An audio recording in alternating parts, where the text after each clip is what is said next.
committee hearing is called to order. Ms. Moss, can you call the roll? Griffin, Here. Valencic, Bashir Jones, Joe Jones, Casey, Present.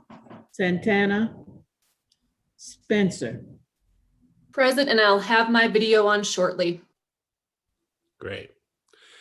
All right, I'll read the disclosure. This Public Safety Committee hearing is being held during the COVID-19 emergency declaration in accordance with Ohio's open meetings law as amended by HB 404. This meeting is being held using the Zoom platform and is being live streamed on YouTube and on Cleveland's Channel 20.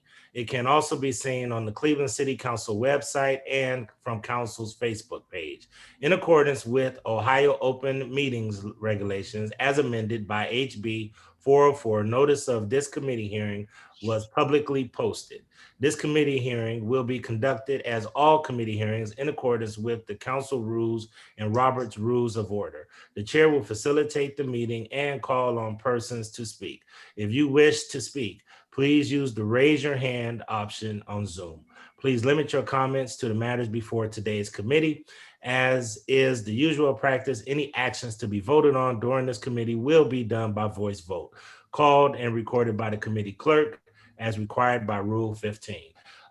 Once again, I want to make sure we excuse the absence of Councilman Joe Jones. He has called and he is unable to attend today. And I also want to make sure that everyone knows that this is a hearing. We will not be taking any actions on any votes at this time. We'll be strictly having a public hearing. Therefore, there's couple of procedural things I want to go through. I'll first acknowledge Deputy Chief Harold Patel, who oversees many of the issues that we're talking about today regarding technology, shot spotter cameras, and other tools that we are potentially going to use in the city of Cleveland. And then turn it over to Commander Brandon Cutts. Commander Cutts will then introduce the shot spotter team with their presentation around shot spotter. And then also I will turn over to DC Patel, and I believe he's has Larry Jones II, who will be joining us to talk about cameras and other technologies. I want to caution all of my colleagues, a lot of information that we're dealing with today around technology is very sensitive. We don't want to give up not just trade secrets, but we also don't want to give up secrets to how we're trying to police our community, because as we know, if we give too much information, there will become a time where other people are watching this too and will potentially learn some of the tactics that we're using. I would ask that if there is a question that some of you may have that the police command staff or the shot spotter team cannot answer, that we follow up and that you have a personal offline conversation, because there will be some material as of location, other kind of tactics that are very sensitive. So I want to make sure we acknowledge that. However, when we had our retreat in December, this was one of the key things that everybody wanted to really explore, is how we're dealing with technology. I would also encourage everybody, if you want to know where your cameras are, how they're functioning, other things, I would like for you to set up a meeting for with the safety director, chief, and Larry Jones II to have that conversation offline, because we're going to stay in generalities today. With that being said, DC Patel, I believe you are the highest ranking member of the command staff that's here today, and I would give you the opportunity to introduce the commander of the 4th District, the commander who will introduce the shot spotter team. So DC Patel, you have the floor, and we'll go from there. Good morning, Councilman and committee. Just want to welcome everyone and certainly thank you for your interest in the developments for the Division of Police. A few of these things, as we know, are going to be the policing of tomorrow. Just merely years ago, 5-10 years ago, the thought of the wearable camera system was something that was off in the future. The ability to view wearable camera system remotely in a command center or dispatch center, et cetera, was something unthought of, unheard of. And today it is here. So just want to use that as one of the examples. There's a lot of technology taking place here, which we can use to our advantage and which is going to make safer for everybody. Number one, safety. Number two, efficiency. Number three, professionalism. The technologies we're going to discuss today, the shot spotter, which is the acoustical gunshot detection system, the enhanced cameras, which we know as the mayor's Safe Smart CLE. That is another huge project, which has paid incredible dividends. We'll go over that. And also drone technology. Drone technology is something that is being used around the country. There's a variety of platforms and a variety of programs, and we've looked at some things, and I have a few things to report.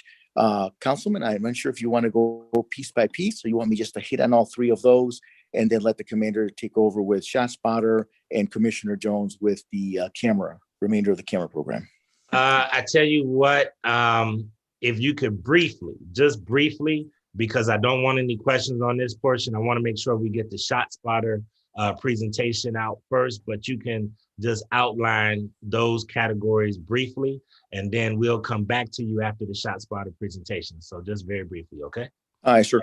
Briefly, ShotSpotter, I think that Commander Cutts and the ShotSpotter team are going to give you a very, very good overview. I just want to mention a couple of things as a user and certainly as a command staff member who has seen the benefit of it over the years in various places. Two things. One, saves lives. Two, makes our investigations more efficient. And actually it's three. And three, builds community trust. So I kind of want to just mention those three things, which are overarching for a ShotSpotter program. The drone program. It is something we've talked about for a bit. We've tried different iterations, never really got it off the ground for funding and a variety of other reasons. For the NFL draft, we've partnered with the NFL and with a couple of providers to do some testing, not only of drone deployment, but drone detection. And that is something that it's in its infancy for us, but the director's view is that it's going to be a public safety drone program, including our other public safety partners. And the fact that it has multiple uses, the fact that it is something that we can use to our advantage, and it's going to, again, make things safer for fire, for EMS, for us, and for the public. So I'll leave that there. We'll talk a few more specifics about it later. And the cameras, I just want to tell you how invaluable they have been for use, particularly in the real-time crime center, in support of investigative case support, in support of patrol operations. The crimes and the suspects that those cameras have caught and have provided to investigators through the real-time crime center is just incredible. So additional cameras, obviously the quality of the camera is important. So, and certainly Commissioner Jones can talk about that, but having a camera that's going to capture live stuff that we can get back, whether it's offenders' faces or vehicles or the actual incident, to prove or disprove an incident, just critical and quite a game changer for us. So thank you, Commissioner, for your help in getting that going. And thank you to the mayor for pushing that Safe Smart CLE. And thank you to council for your support in getting that going for us. And we can talk more specifics a little later. Thank you, sir. Great. Thank you, DC Patel. Commander Cutts, if you could give us an overview and then introduce your team. And then I believe they're going to share the screen to do a presentation. All right, Chairman, thank you very much for the opportunity to talk about ShotSpotter this morning. As many of you know, this is a 2-year pilot project that's being funded through a private foundation to test the technology and its viability and effectiveness for policing in our neighborhoods. We have it deployed in a 3 square mile area within the 4th district, and that location was selected based on crime analysis over a 3-year period. I'll talk a little bit about that. So we have, the 4th district is about 16 square miles, and we've got 3 square miles covered. That's about 18% of my district. In that 18% of the district, we recognize that 37% of all calls for shots fired, 37% of all felonious assaults, and 45% of all homicides in the 4th district have occurred in that 3 square mile area over the 3-year period that we used to identify the location. Commander, could you repeat that? Sure. So again, it represents the place that we have covered in the district represents 18% of my district. But within that 3 square mile area, 37% of all calls for shots fired, 37% of all our felonious assaults, and 45% of our homicides have occurred within that coverage area. And that's why we chose it. That's why we have it deployed in that area. And we're hoping to see some positive results from the deployment into that area. With that, real brief intro on it, I do want to turn it over to the ShotSpotter folks. They're going to give you a presentation on the technology, how it works, and from their perspective. And I will do that now. So we have three representatives from ShotSpotter, Mr. Jason Smith, Chief Ron Teachman, and Trish Lane. And so I will turn it over to Trish for a short introduction to her staff. Thank you, Commander, and good morning, everyone. On behalf of the ShotSpotter team, I'd like to thank you for inviting us in to speak with you this morning, give you an overview, as it were, about ShotSpotter Respond and how we assist police agencies across the nation, including the Cleveland Division of Police, to address gun violence, ultimately leading to a safer community.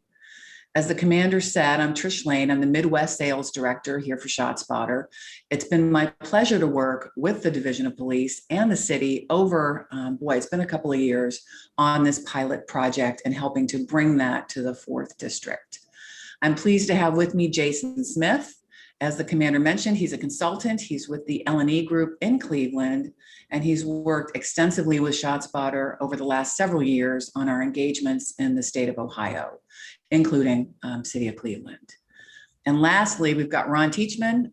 As the commander mentioned, he's a former chief of police, and he is our director of public safety solutions. Ron is going to conduct the presentation this morning on behalf of ShotSpotter. Ron? Thank you, Trish, and good morning, everyone. And thank you very much for allowing us this opportunity to meet with you and explain how it works, what it does, but I think most importantly, why the Cleveland Department of Police has adopted this technology as part of their strategy to better protect and serve the people of Cleveland.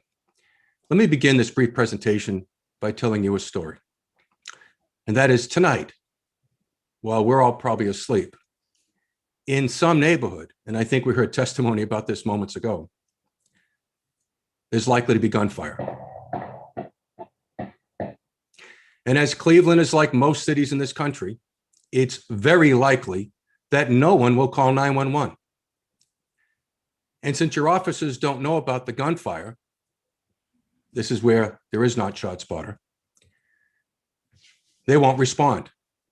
And as that scenario plays itself out over and over again, it leads to the normalization of gun violence, where perpetrators feel emboldened to shoot guns. And that increases the likelihood of homicides and non-fatal shootings, the assaults that Commander Kutz was talking about. While the rest of the community live in fear, wondering why the police aren't there, because they think the police know about the shooting. They think the police know everything. After all, when they watch television, all those cop shows, every crime gets solved and every bad guy gets arrested. So if they think the police know, but the police don't show, what might they think about their police department? That they don't care. Deliberately indifferent, and perhaps due to the perception of race and class. We can help break that cycle, the cycle where gun violence continues unabated, that there's a negative perception about the police and about the city administration, where community trust erodes and officer safety is endangered. At ShotSpotter, we say, what if? What if there was a way to address all these concerns? Officer safety, public perception, community trust, and violence reduction. At ShotSpotter, and now in District 4, the police are able to detect, protect, and connect. With ShotSpotter, they can detect the shots. That is, they get comprehensive information about when shots are fired.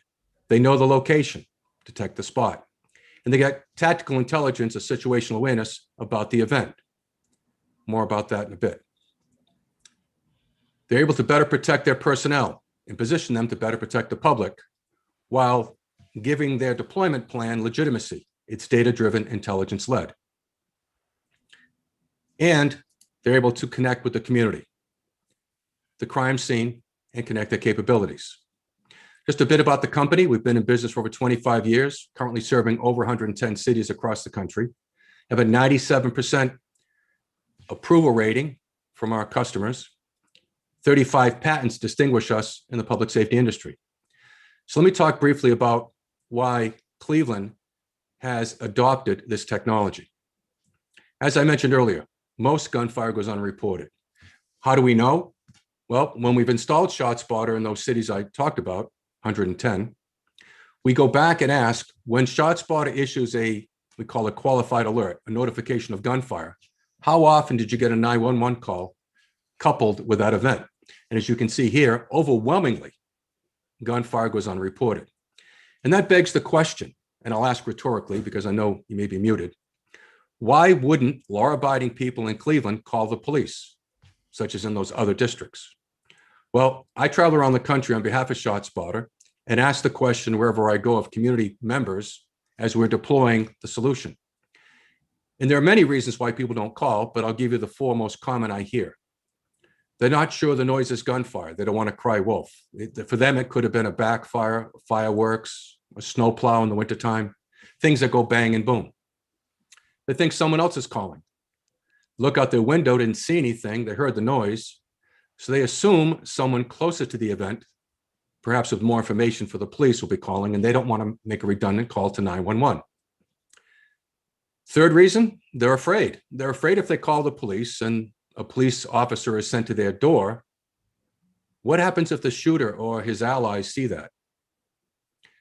And then lastly, they've given up because they don't see police when there's gunfire, so they've become resigned. And then that leads to a host of other problems that I'll talk about in a moment.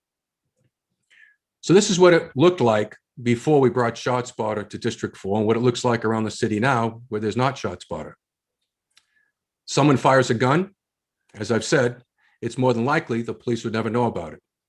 If someone does call, where do we send the police officer? And by the way, to elaborate on Trish's introduction, 38 years in law enforcement, 8 years as a police chief in 2 cities, and I installed ShotSpotter in both cities. So I have some familiarity with the before and after. So someone calls the police, we're probably going to send that officer to the caller's address. It may be the only certain location we have. And that may endanger the officer by having the officer drive through the gunfire zone, the hot zone, getting to the caller. At a minimum, precious time is wasted in driving to the caller's address. Why? Because the caller is usually some distance away from the crime scene. Again, our analysis with ShotSpotter cities shows that the average caller is 780 feet away from the crime scene. And as we're talking to the caller, maybe just getting redundant information of what they already gave to the 911 operator, someone could be shot, bleeding out, but we're not getting them critical first aid. Moreover, the failure of the police to respond comprehensively to all gunfire, this non-action, if you will, leads to a host of other problems, such as diminished quality of life, something that doesn't show up in a crime statistical presentation. But when people think that the neighborhood's not safe, they're less likely to let their kids use playgrounds or even leave their home after school. It also causes self-policing, where young men, for example, think they need to join gangs or groups for their own protection or that of their family. This is what happens when gunfire becomes normalized.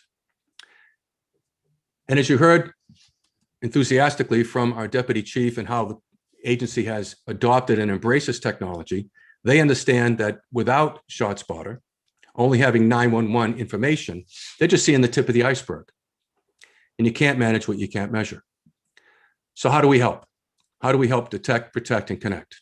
Well, let me explain how it works. What we've done in District 4 is installed a sensor array, a dome of protection, if you will, in that area that the commander outlined, that 3 square mile footprint, installing sensors on rooftops of buildings and on utility poles. We calibrated the system. We know exactly where the sensors are located, such that when a gunfire occurs, the system hears it. It detects and then locates it. It locates it by using triangulation. The speed of sound is rather slow. You know that from childhood with lightning and thunder. And we measure the speed of sound to know when each sensor detected the gunfire and then mathematically calculate where the shot was fired from. And then match that gunfire event through a machine classifier to determine, is it gunfire? But then through modem technology, send that data to an incident review center, where acoustic technicians go through a series of steps to assure that this is gunfire and not another noise, like fireworks or backfire. So we're only sending the police on gunfire. How do they know? Well, they listen to the audio recording of the event. They look at the acoustic signature, and gunfire is unique. And then they look at the sensor participation. And by that, I mean, if I set off a bottle rocket or an M80 in Cleveland, that would radiate omnidirectionally and have a circular participation of the sensors. But shots fired from a gun is a very linear directional event. And so we look at the sensor participation to see if it matches gunfire. In less than 60 seconds from trigger pull, we're sending the police to the scene with the tactical intelligence they need for a safer response. Now, that alert goes out simultaneously to the 911 communication center, to the officers out in the fields, as well as the desktops in the station, but more importantly, the officers out in the fields, to their tablets, laptops, watches, phones. And we perform both on Android and iOS platforms. So regardless of the type of device they have, we can issue and publish the alert.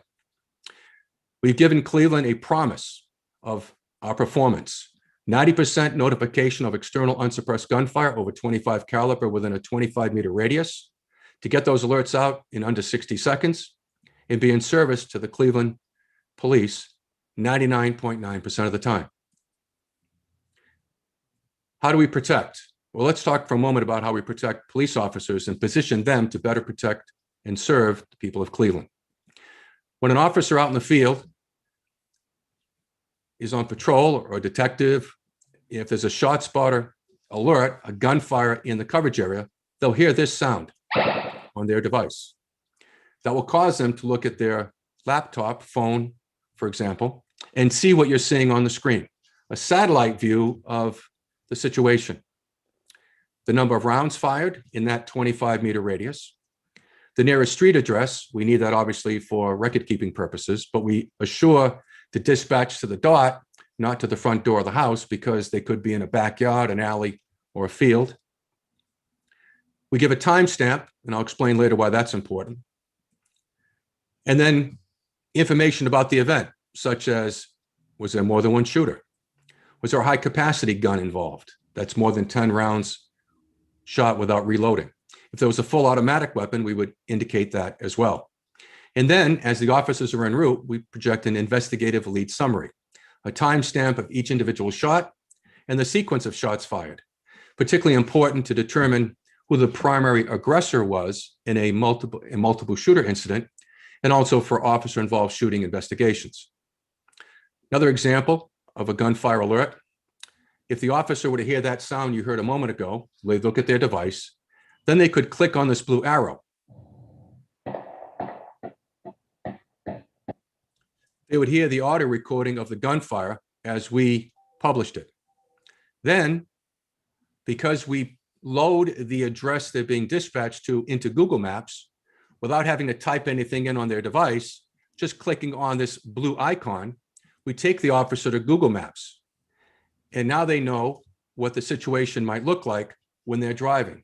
Why this is so important. We want our officers to be well acquainted with the area they're being dispatched to. And let's say, for example, the officer responding is not usually assigned to this beat. They're working overtime, or the primary beat officer is tied up on another call, a car accident, auto theft investigation, a domestic violence call.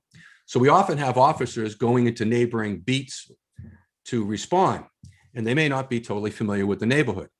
Rather than be looking for a street address, especially at night, where they may give up their location to an active shooter, they can familiarize themselves with the neighborhood by panning through Google Maps, by picking a landmark building and making a tactical approach. Last example, imagine somebody calling about what they thought were fireworks. In the real case here, 18 rounds fired, high capacity, multiple shooter. You see what appears to be a T intersection and what looks like railroad tracks. But again, just by clicking on the icon, go into Street View Google Maps, now you get a three-dimensional view. Instead of sending one officer on a fireworks call, now we know to dispatch sufficient personnel to better protect the community. The shooters could be on the bridge or down at street level. Again, high capacity, multiple shooter, three-dimensional view, you wouldn't get any of this from a phone call 780 feet away. Police officers can also acquaint themselves with what's occurred on their beat in the coverage area since they last worked. We want our officers to be fully acquainted with crime data so they can better serve the public. Here we can see what's occurred over the last 24 hours, 3 days, and 7 days. And the officer can click on any one of these yellow dots and it brings up the call and they can read the report and totally familiarize themselves, whether they're working regular duty, overtime, or extra duty. Protecting the plan, that is giving Commander Kutz and the command staff of the Cleveland Division of Police the data to properly allocate resources. Just by looking at 24 hours, 3 days, and 7 days, you can see where those deployments should be. Lastly, let's talk about connecting. Connecting first to the crime scene so that officers can get forensic evidence and testimonial evidence. And independent research has shown that gunfire detection technology improves evidence collection in homicide cases and in robbery cases significantly.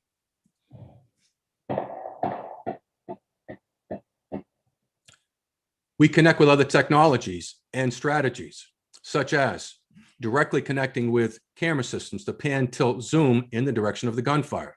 And I think you heard earlier from Division Chief Patel talking about the robust camera system and how effective that is. We integrate with that to pan, tilt, zoom. Other technologies into CAD and RMS, computer-aided dispatch record management system. Knowing where and when the gunfire occurred is important, and we tell you the where and when. So other video feeds, such as Ring doorbells, gas station cameras, bank ATMs. The police can go back and look at those video feeds to see if the shooting is on camera or to see who had access to the crime scene or flight from the crime scene. And you also heard about UAVs and drones. And again, we project the coordinates for those other technologies. But more importantly, I think working with other strategies, such as street outreach programs. Where should they be working? We help to by giving our data with the police to inform those other programs as to where they should be spending their time, what neighborhoods are most at risk. Focused deterrence, which gangs or groups are the ones most violent. Where other cities have to count homicides and non-fatal shootings, with Cleveland having ShotSpotter, they can look at the data and see where those neighborhoods are that are most violent, and again, allocate resources effectively. And then something else that is particularly important, I think, and that is identifying particularly young people who are exposed to gun violence. We know that it's important to identify them because they are harmed not just psychologically, but physiologically, what they call adverse childhood experiences. Disrupted neurodevelopment through to trauma. And it leads to a host of problems you can see on this pyramid. In fact, the healthcare industry talks about social determinants of health, including the neighborhood and environment. By taking our data, for example, sharing it with the school officials, seeing which children are living in the neighborhoods, particularly those addresses where there's been gunfire, we can help them clinically with trauma-informed care. Then in closing, now, at least in the District 4, neighbors look out their window, they see a response from your police department. Fast enough, we hope, to get on scene to make an arrest, but certainly developing enough information that leads to the successful identification and prosecution of the very few who are responsible for most of the gun violence. And this is the essence of precision policing, identifying those that are most at risk of causing harm and removing them from society without mass incarceration, without over-policing. Getting to the scene fast enough to render first aid. Time is tissue, as they say in the healthcare industry. Setting up the crime scene, talking with witnesses, gathering that forensic evidence. But before they take down the yellow tape, as we've asked them to do in District 4, spend just a few moments going in that immediate neighborhood where there's been shots fired and knock on doors or ring doorbells. And the resident who should look out the window and not see a response from the Cleveland Division of Police, now she answers her door. And the conversation, we hope it goes something like this. Ma'am, I'm sorry if I woke you, but I realize now it's 3 o'clock in the morning. But I'm guessing those gunshots next door woke you. I could see your bedroom light was on. Are you okay? My partner, Officer Kutz, and I are here because we care about you and your family. Do you have children at home? Were they awakened by the gunfire? Do they need to speak to a police officer to feel safe? We don't want your child sleeping in a bathtub, afraid to sleep in their own bed. Forgive me, I should have introduced myself. My name is Ron Teachman. Here's my business card. My cell phone number is on there. And I can see you're apprehensive to talk to me here in the doorway. Well, first, be assured that we're going to be talking to all your neighbors, not just you. But if you prefer, step back inside and maybe give me a phone call at my cell number. And tell me, if you want, what's happening with that house next door, what's happening on your street. Whatever you tell me can be kept confidential if you like. But the better informed I am, the better guardian I can be for you and your family. Lastly, if you see flashlights for the next few minutes, don't be alarmed. Officer Kutz and Officer Lane and I are going to be checking to make sure no stray bullet hit your house or your car, that no one's hiding in your property, hiding in your car or under your porch. We're not going to leave your property tonight to assure that you and your family are safe. Hope you can get back to sleep. I look forward to hearing from you. We can change the narrative, as we're starting to do in District 4. From the police don't care to the police are there. ShotSpotter cities see an improvement in police-community relationship, and Trish Lane can send you, I didn't want to show it over the video now because it doesn't work well in Zoom, but we have a quick 4-minute video we invite you to watch that shows the community police relationship enhancements, community engagements in cities across the country.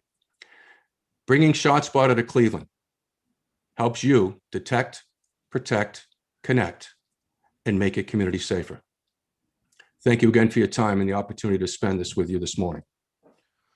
Thank you so much, Mr. Teachman. And that was a great presentation. Really appreciate it. I'm pretty sure we're going to have several questions for you. I do want to give Commander Kutz if he wanted to have any follow-up comments before we go to questions and answers from my colleagues. Thank you, Chairman. I do want to say a few things about what we're seeing going on with the project here in the 4th District. We are seeing what I consider to be successes. We have 26 gun-related arrests so far since the launch of this project. Check that. There's 27 arrests and 26 gun recoveries because of the ShotSpotter response. And I would say those are probably arrests and recoveries that we would not have had otherwise. We're also recovering evidence. We are finding that, and something that I hope that all the council folks would talk to the community about, we are tracking the number of 911 calls we get compared to the number of alerts that we are receiving from ShotSpotter. And right now we're at about 15%. So 15% of gunfire incidents in that coverage area are actually being called in by the community. 85% are going unreported by the community. So, push that outside of the coverage area and across the city, and that's a pretty sobering number, and one that I hope we can continue to communicate the importance of importance to the community of why they should be calling 911 when they hear gunfire. The stat I do want to talk about the most, however, is lives saved. So since the launch of this project in November, we've saved 4 lives, meaning that we've responded. We've encountered 4 people with life-threatening injuries, and our officers were able to provide life-saving first aid at the scene prior to the arrival of fire and EMS and save their lives. The most recent one was a few days ago, a female who was shot 4 times pretty seriously, and the officers were able to save her life. And part of that, we had a 14-year-old who was shot in the arm, took some massive damage to the arm. It required a tourniquet, and the officers were there fast enough to apply that tourniquet and save that boy's life. So we're seeing some successes with the project. We are also getting out there and hitting the community pretty hard. We're doing those follow-up conversations with the community at the time of the incident, and then my staff the following day reviews all the incidents from the previous 24 hours. And if there's any there that deserve a return trip into the community, my officers are going back out the next day and recanvassing the community to make those points of contact with our residents and to look for evidence and other things. But we're having a lot of success with that. Great. All right, thank you so much, Commander. Just also want to acknowledge that Deputy Chief Wayne Drummond is on the line today.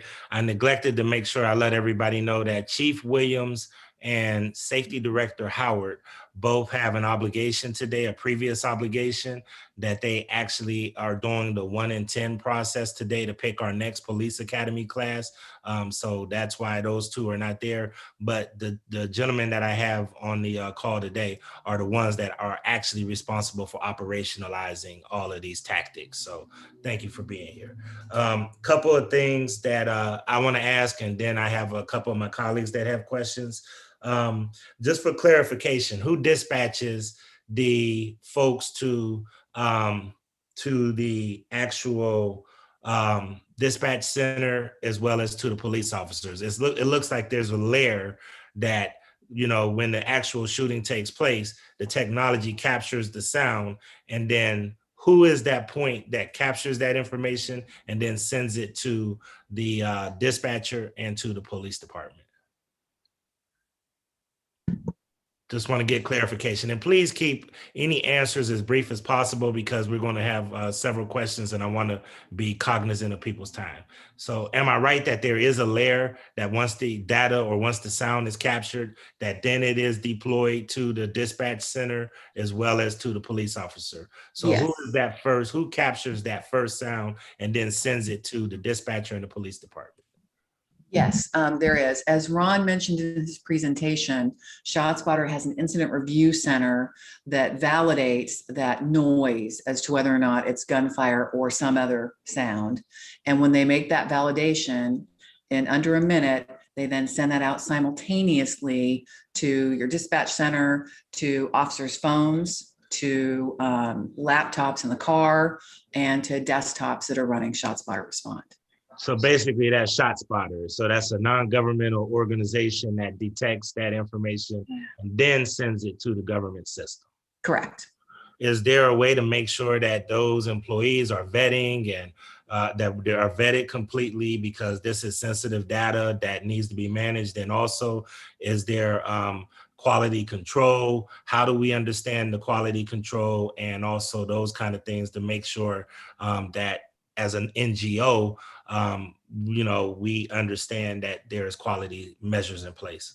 Yeah, our incident review center staff go through a rigorous training program, and we're always modifying that as needed over time to go through and understand what those sounds are and what makes what Ron, I believe, called a qualified alert. We manage that process internally and have been doing this now for, boy, it's over 20 years. So as I said, we continually refine it, but we have a pretty rigorous training program. And Deputy Chief Patel or Deputy Chief Drummond or Commander, just for clarification for the public, because we're also talking to the public as we're doing these events, you know, that this is in addition to the public calling. So this is not the sole source. And I want to make sure the public understands that too, right? That is correct, sir. And that's probably where the value is. I think that Commander Cutts may have touched on it. But the fact that a lot of times people get a little desensitized or a little immune to calling the police. They hear the shots fired, they hit the floor, they just don't pay any attention to it. So ShotSpotter doesn't do that. ShotSpotter, the notification comes through practically every single time. So the police show up.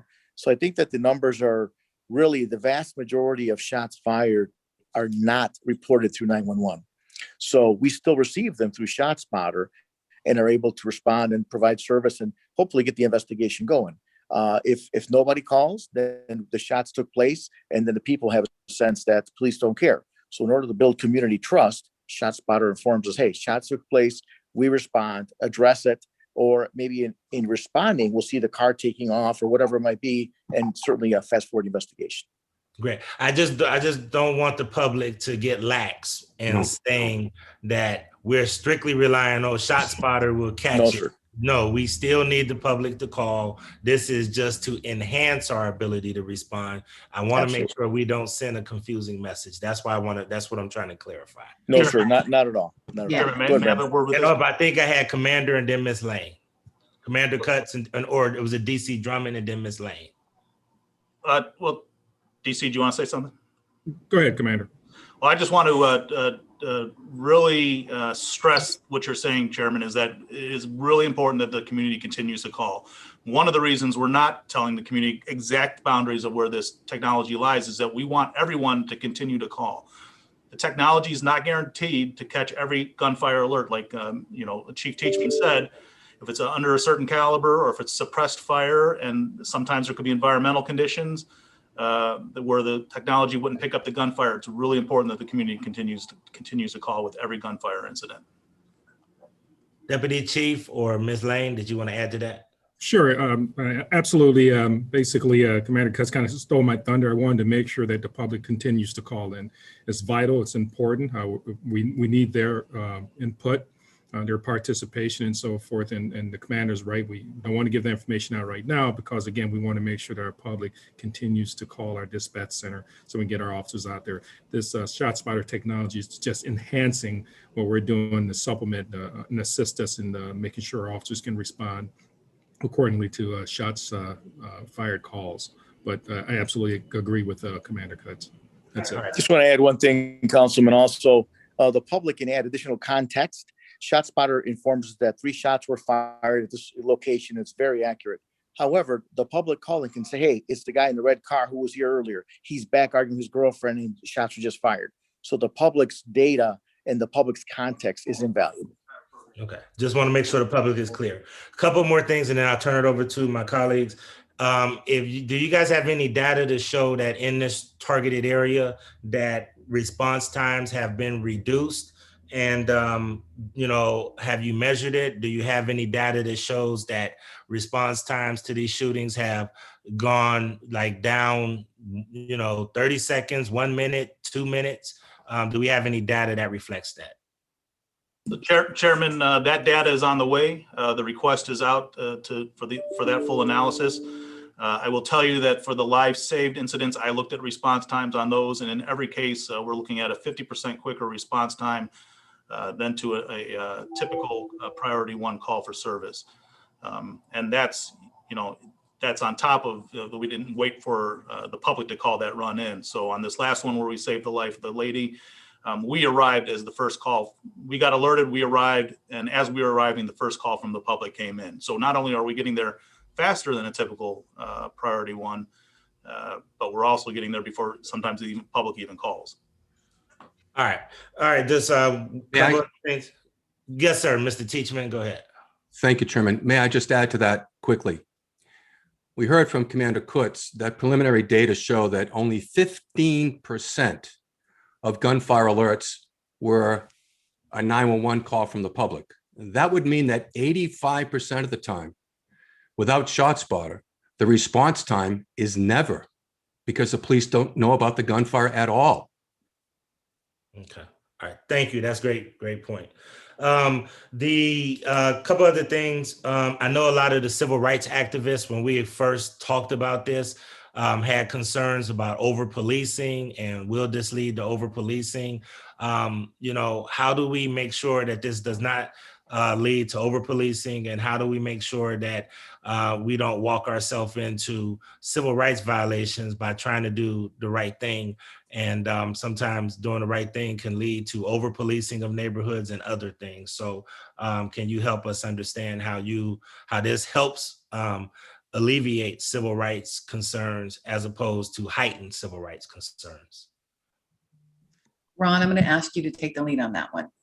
Well, I was going to let the Cleveland Division of Police respond because they're the ones that ultimately are responsible for the behavior of the department. But I would say in general terms, Thank you, Chairman, the focus here is on victims, people who are shot fatally and non-fatally, people whose quality of life has been diminished because they live in neighborhoods where there's persistent gunfire.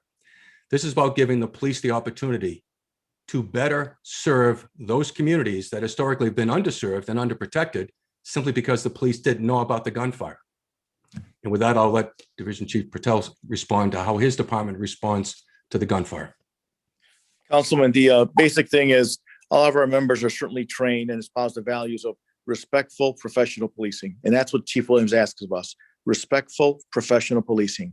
ShotSpotter is a tool which is not much different than if someone picking up the phone and saying, hey, There's 4 shots fired at the house next door to me, 123 Main Street. Police cars coming. Why?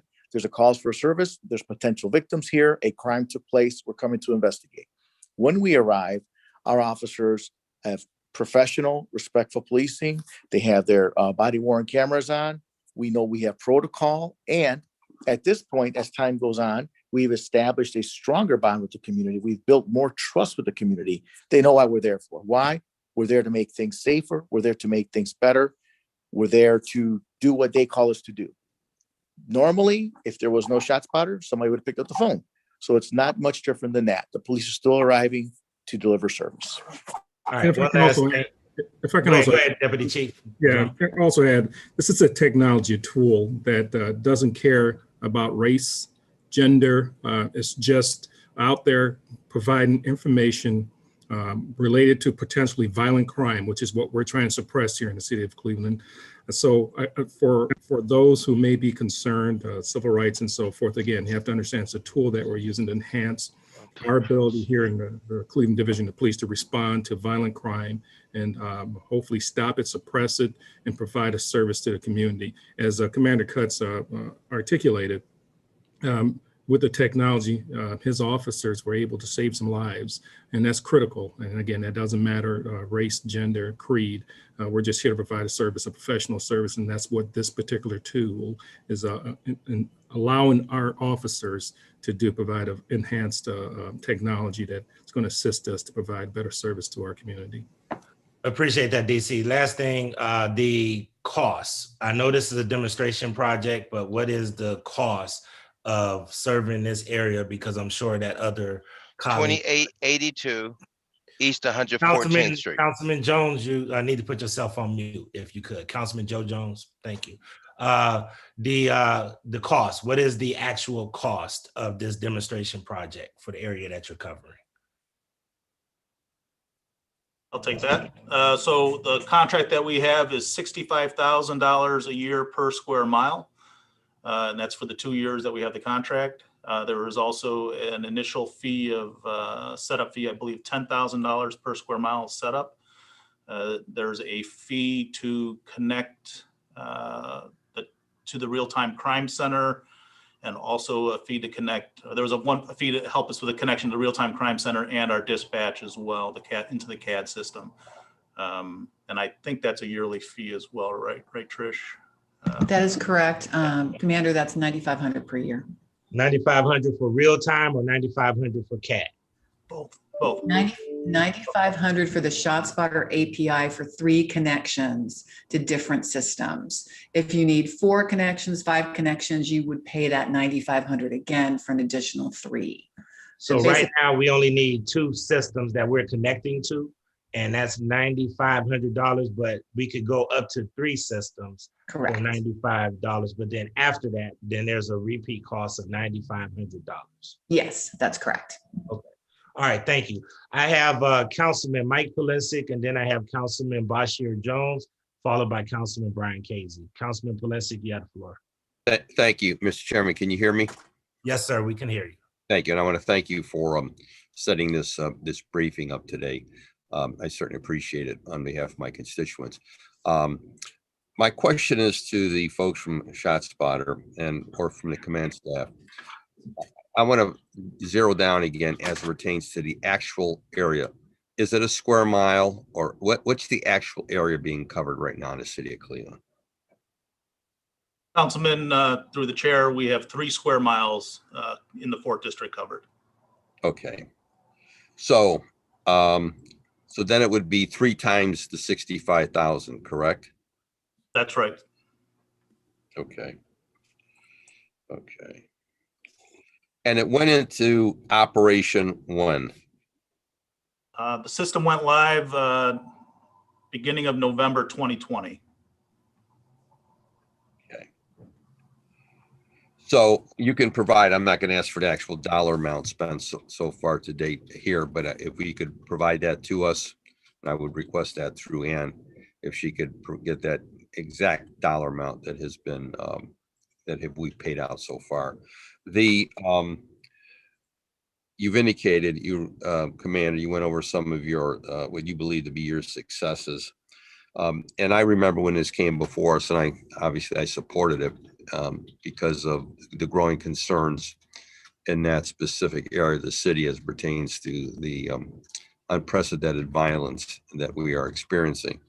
To the ShotSpotter folks, of the cities that you service, what city, as of this moment, has the largest area of coverage? So the largest square miles or for a customer that we have is the city of Chicago. And that would be how big? It's about 117 square miles. Wow. And New York is behind that, about 90 right now. So in Chicago is how many square miles? 117. Okay, and New York is what? Approximately 90. So does that incorporate the entire? I'm not familiar with the size of those cities. Does that incorporate basically the whole city? No, not in Chicago. I don't believe that's true in New York either. It's definitely a sizable footprint. And quite honestly, what I see here in the Midwest, we don't tend to, aside from Chicago, go that large. Okay, so as city, Mr. Chairman, to the folks from ShotSpotter, based on population size, we're under 400,000.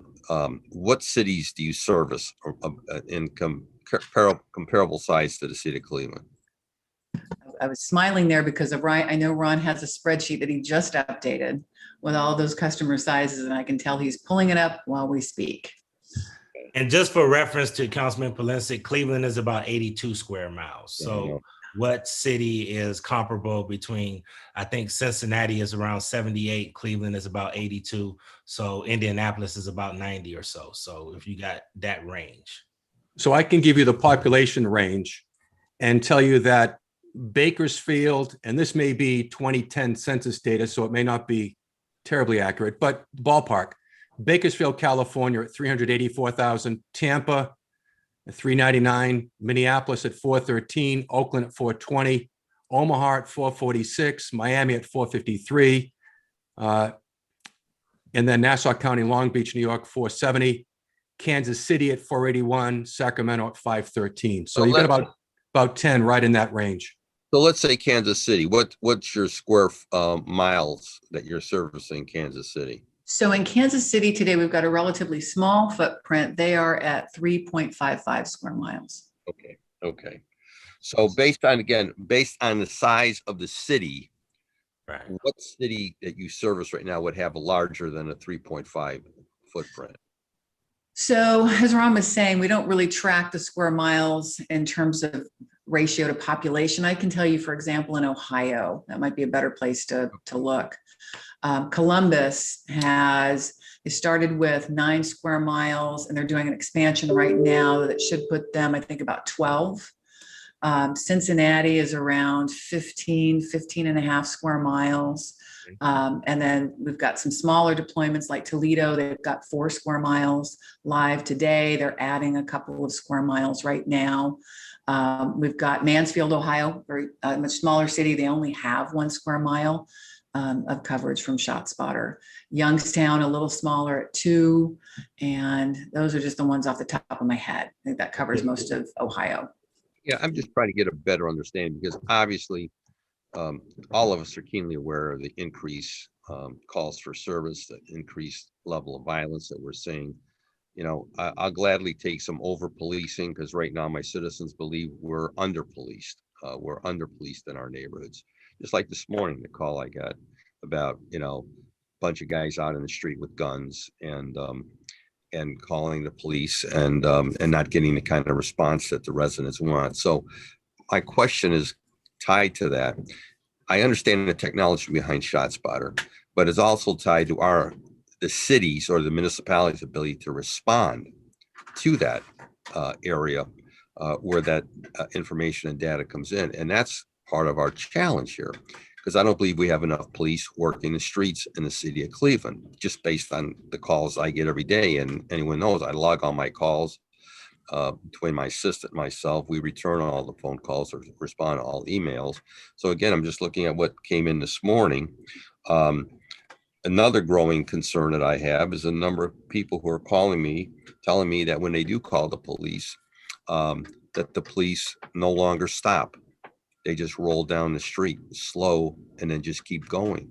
That's another major concern that I'm starting to pick up from the citizens. And I'm just wondering if this is again tied to police officers not wanting to engage the citizens, not for the chance that there could be a problem or a situation. So I'm really mindful of this, and I'm looking at it very closely, and I'm looking at these calls that I'm receiving in my office, et cetera. You know, I support this concept. I support the use of technology to pinpoint, because I was talking to a police dispatcher who said that and again, I think because it's time for transparency in this city. It really is time for transparency here in Cleveland, that the calls for shots fired in the city are at an all-time high. Now I'll go to the commander, Deputy Chief Drummond and Deputy Chief Patel.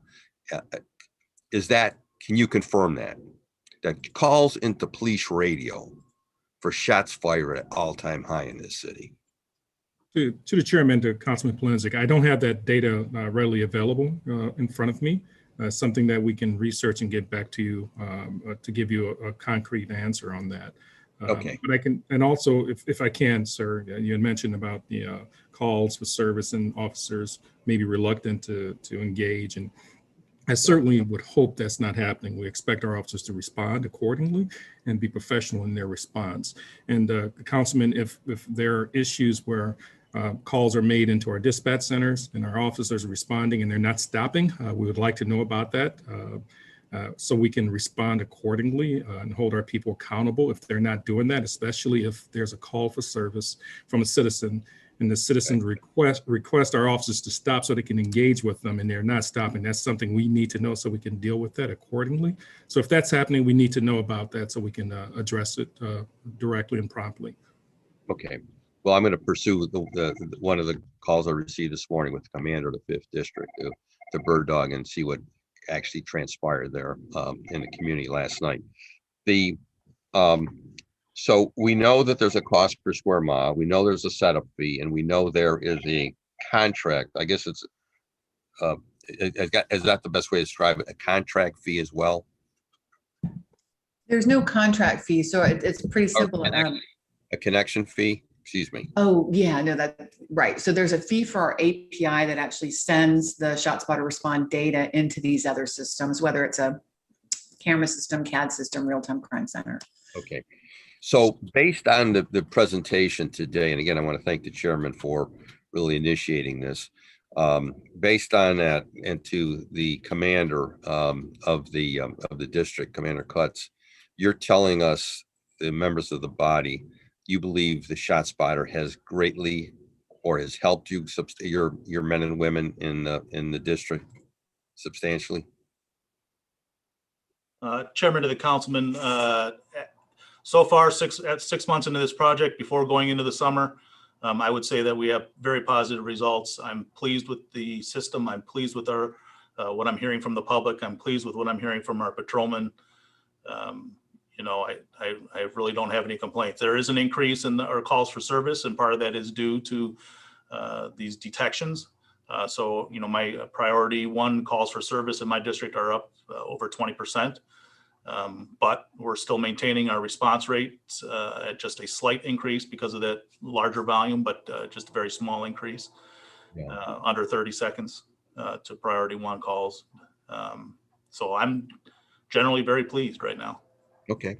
Well, that's what we need to hear, because again, technology, training, everything we can utilize. And I'm hoping with some of the American rescue dollars that are coming to the city of Cleveland, that some more of that can be directed toward technology, law enforcement, better coverage in our neighborhoods, because we're not going to have neighborhood stability until we address the growing crime problem. It's just not going to happen. That's the reality. We have people who are going to be deciding or have decided to either stay or go based on quality of life issues that surround them. And there's nothing more greater than crime in public safety that affects them and their family or their businesses. I know that I deal with that daily as my colleagues do. So I want to be assured that we're doing everything possible to implement the best procedures and processes that we can to address this problem. And I got to tell you, a lot of people, because you mentioned about this to the ShotSpotter folks, aren't calling. They're not calling because they don't believe they're going to get a response. I can tell you that right now. I hear it all the time. Why call the police? We're not going to get a response. Or the other side of that equation, and another street I'm dealing on, they're afraid that somehow their names or their information is going to be released to the characters that they're calling about. So that's another part of this problem that we're dealing with in the city, is the fear that some people have, and then the fact that they don't believe the police are going to come or going to do anything. So they have basically have given up from the standpoint of calling the police. I constantly am educating my citizens about being proactive, step up to the plate, call, report things. If you don't call, you're not going to get police service in your neighborhood. So ShotSpotter can help, can go a long way in helping us where we're getting this increase. And I'd like to see the program, I would say to the administration, I'd like to see the program expanded to sections of Glenville in the 5th district, just based on what myself and my 2 other colleagues are hearing from people saying constantly about the gunshots constantly in the neighborhood, in the heart of the Glenville neighborhood. So I'll leave it at that, Mr. Chairman. Again, I thank you. I look forward for additional discussions at different types of technology that we can utilize. The device itself, you showed a picture of the device itself. That's that goes right on top of the pole, because I have not seen one of them, and I have not physically seen the device itself. It goes right on top of a utility pole. We mount them on rooftops, whether it's a commercial building or a residential apartment complex or house, and then we supplement that with utility poles. They're pretty innocuous and they're not branded, so you likely wouldn't recognize one if you even saw it. So with that, within our system, do we have those on private buildings as well? In your deployment, I know we have a lot of utility poles, but I think we also have some private residential and commercial buildings. That'd be interesting to know as well. Thank you, Mr. Chairman. I appreciate, again, the action you've taken today. Thank you. Thank you, Mr. Chairman, if I could add one more thing to the chair, to the councilman. In addition to Commander Cutts reporting from the district, I can tell you from the real-time crime center perspective, the activation of the ShotSpotter is also communicated to the real-time crime center. So the real-time crime center immediately goes to cameras. We're not automated yet. It goes to cameras we have in that area. So they collect information, data, vehicles leaving, maybe people running, etc. If we have a nearby camera to where there is an activation, they can capture that information and communicate that to investigators or responding officers. That has happened countless times and has netted very good results. Thank you so much, Commander Patel, or Deputy Chief Patel. I have Councilman Bashir Jones, Councilman Brian Casey, and then Councilwoman Jasmine Santana. Councilman Bashir Jones, you have the floor. Thank you, Chair. I do want to say I don't want to be over policed. I don't think we all don't desire that. And I do believe that one of the things that I enjoyed about listening to Mr. Teachman, which is an amazing last name. Did you already have that last name? Or did you add that? How did you do that? That's an awesome last name. I was lucky I picked my parents appropriately.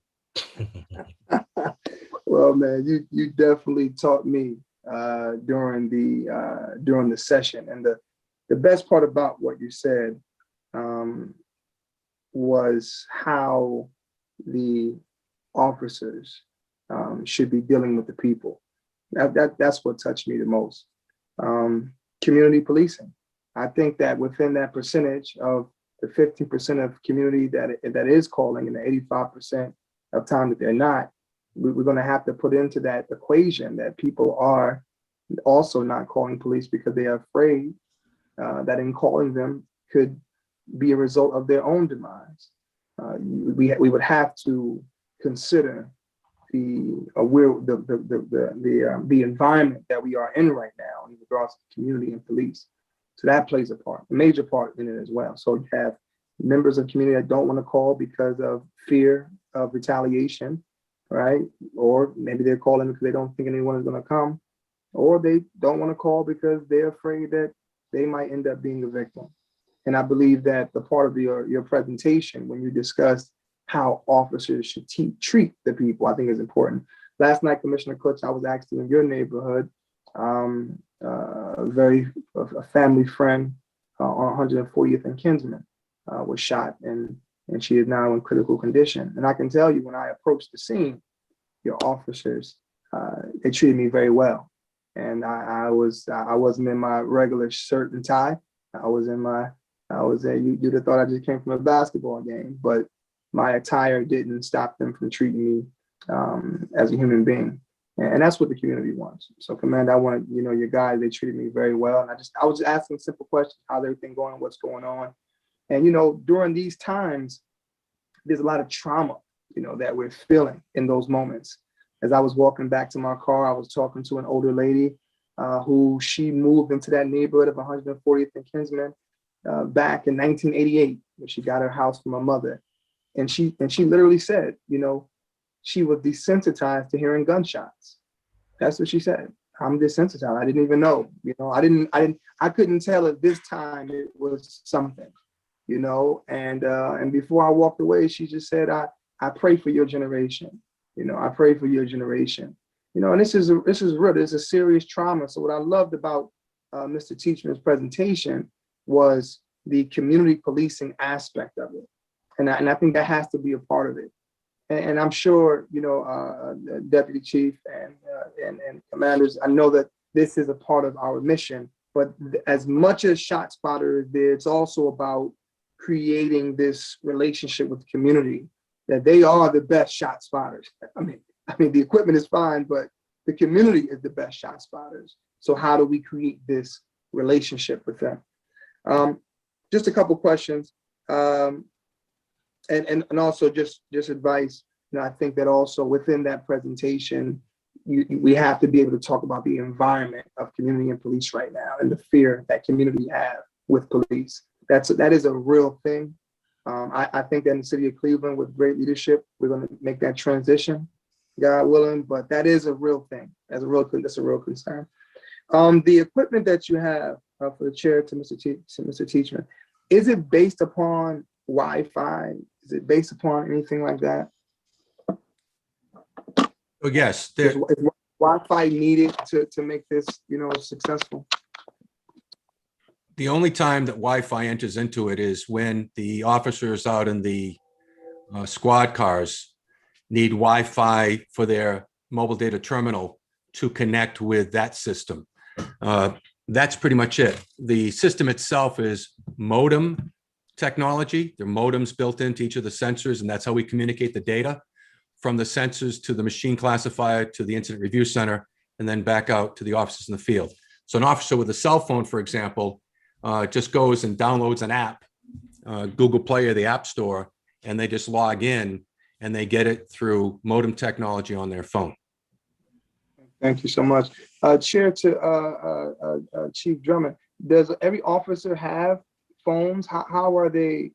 How do you get information to your officers? To the chair, to Councilman Bashir Jones, each zone car, frontline marked zone car, are equipped with MDTs. That information can go directly to the MDTs. Additionally, the officers, and as you know, most people today have a cell phone. They can voluntarily, it's not mandatory required that they download the information on their private cell phones.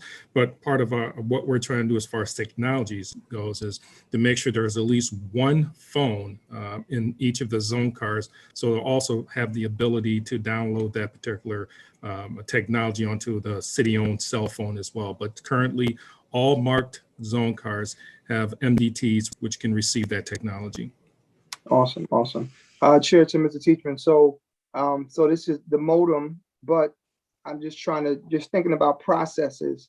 Where can the ball be dropped, and are we prepared to make sure that the ball isn't dropped? Because as you said, it just can be seconds, and someone can lose their life.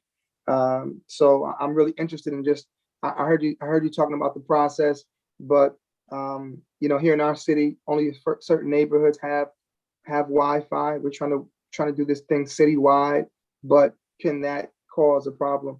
The second thing is, or the third thing, about price.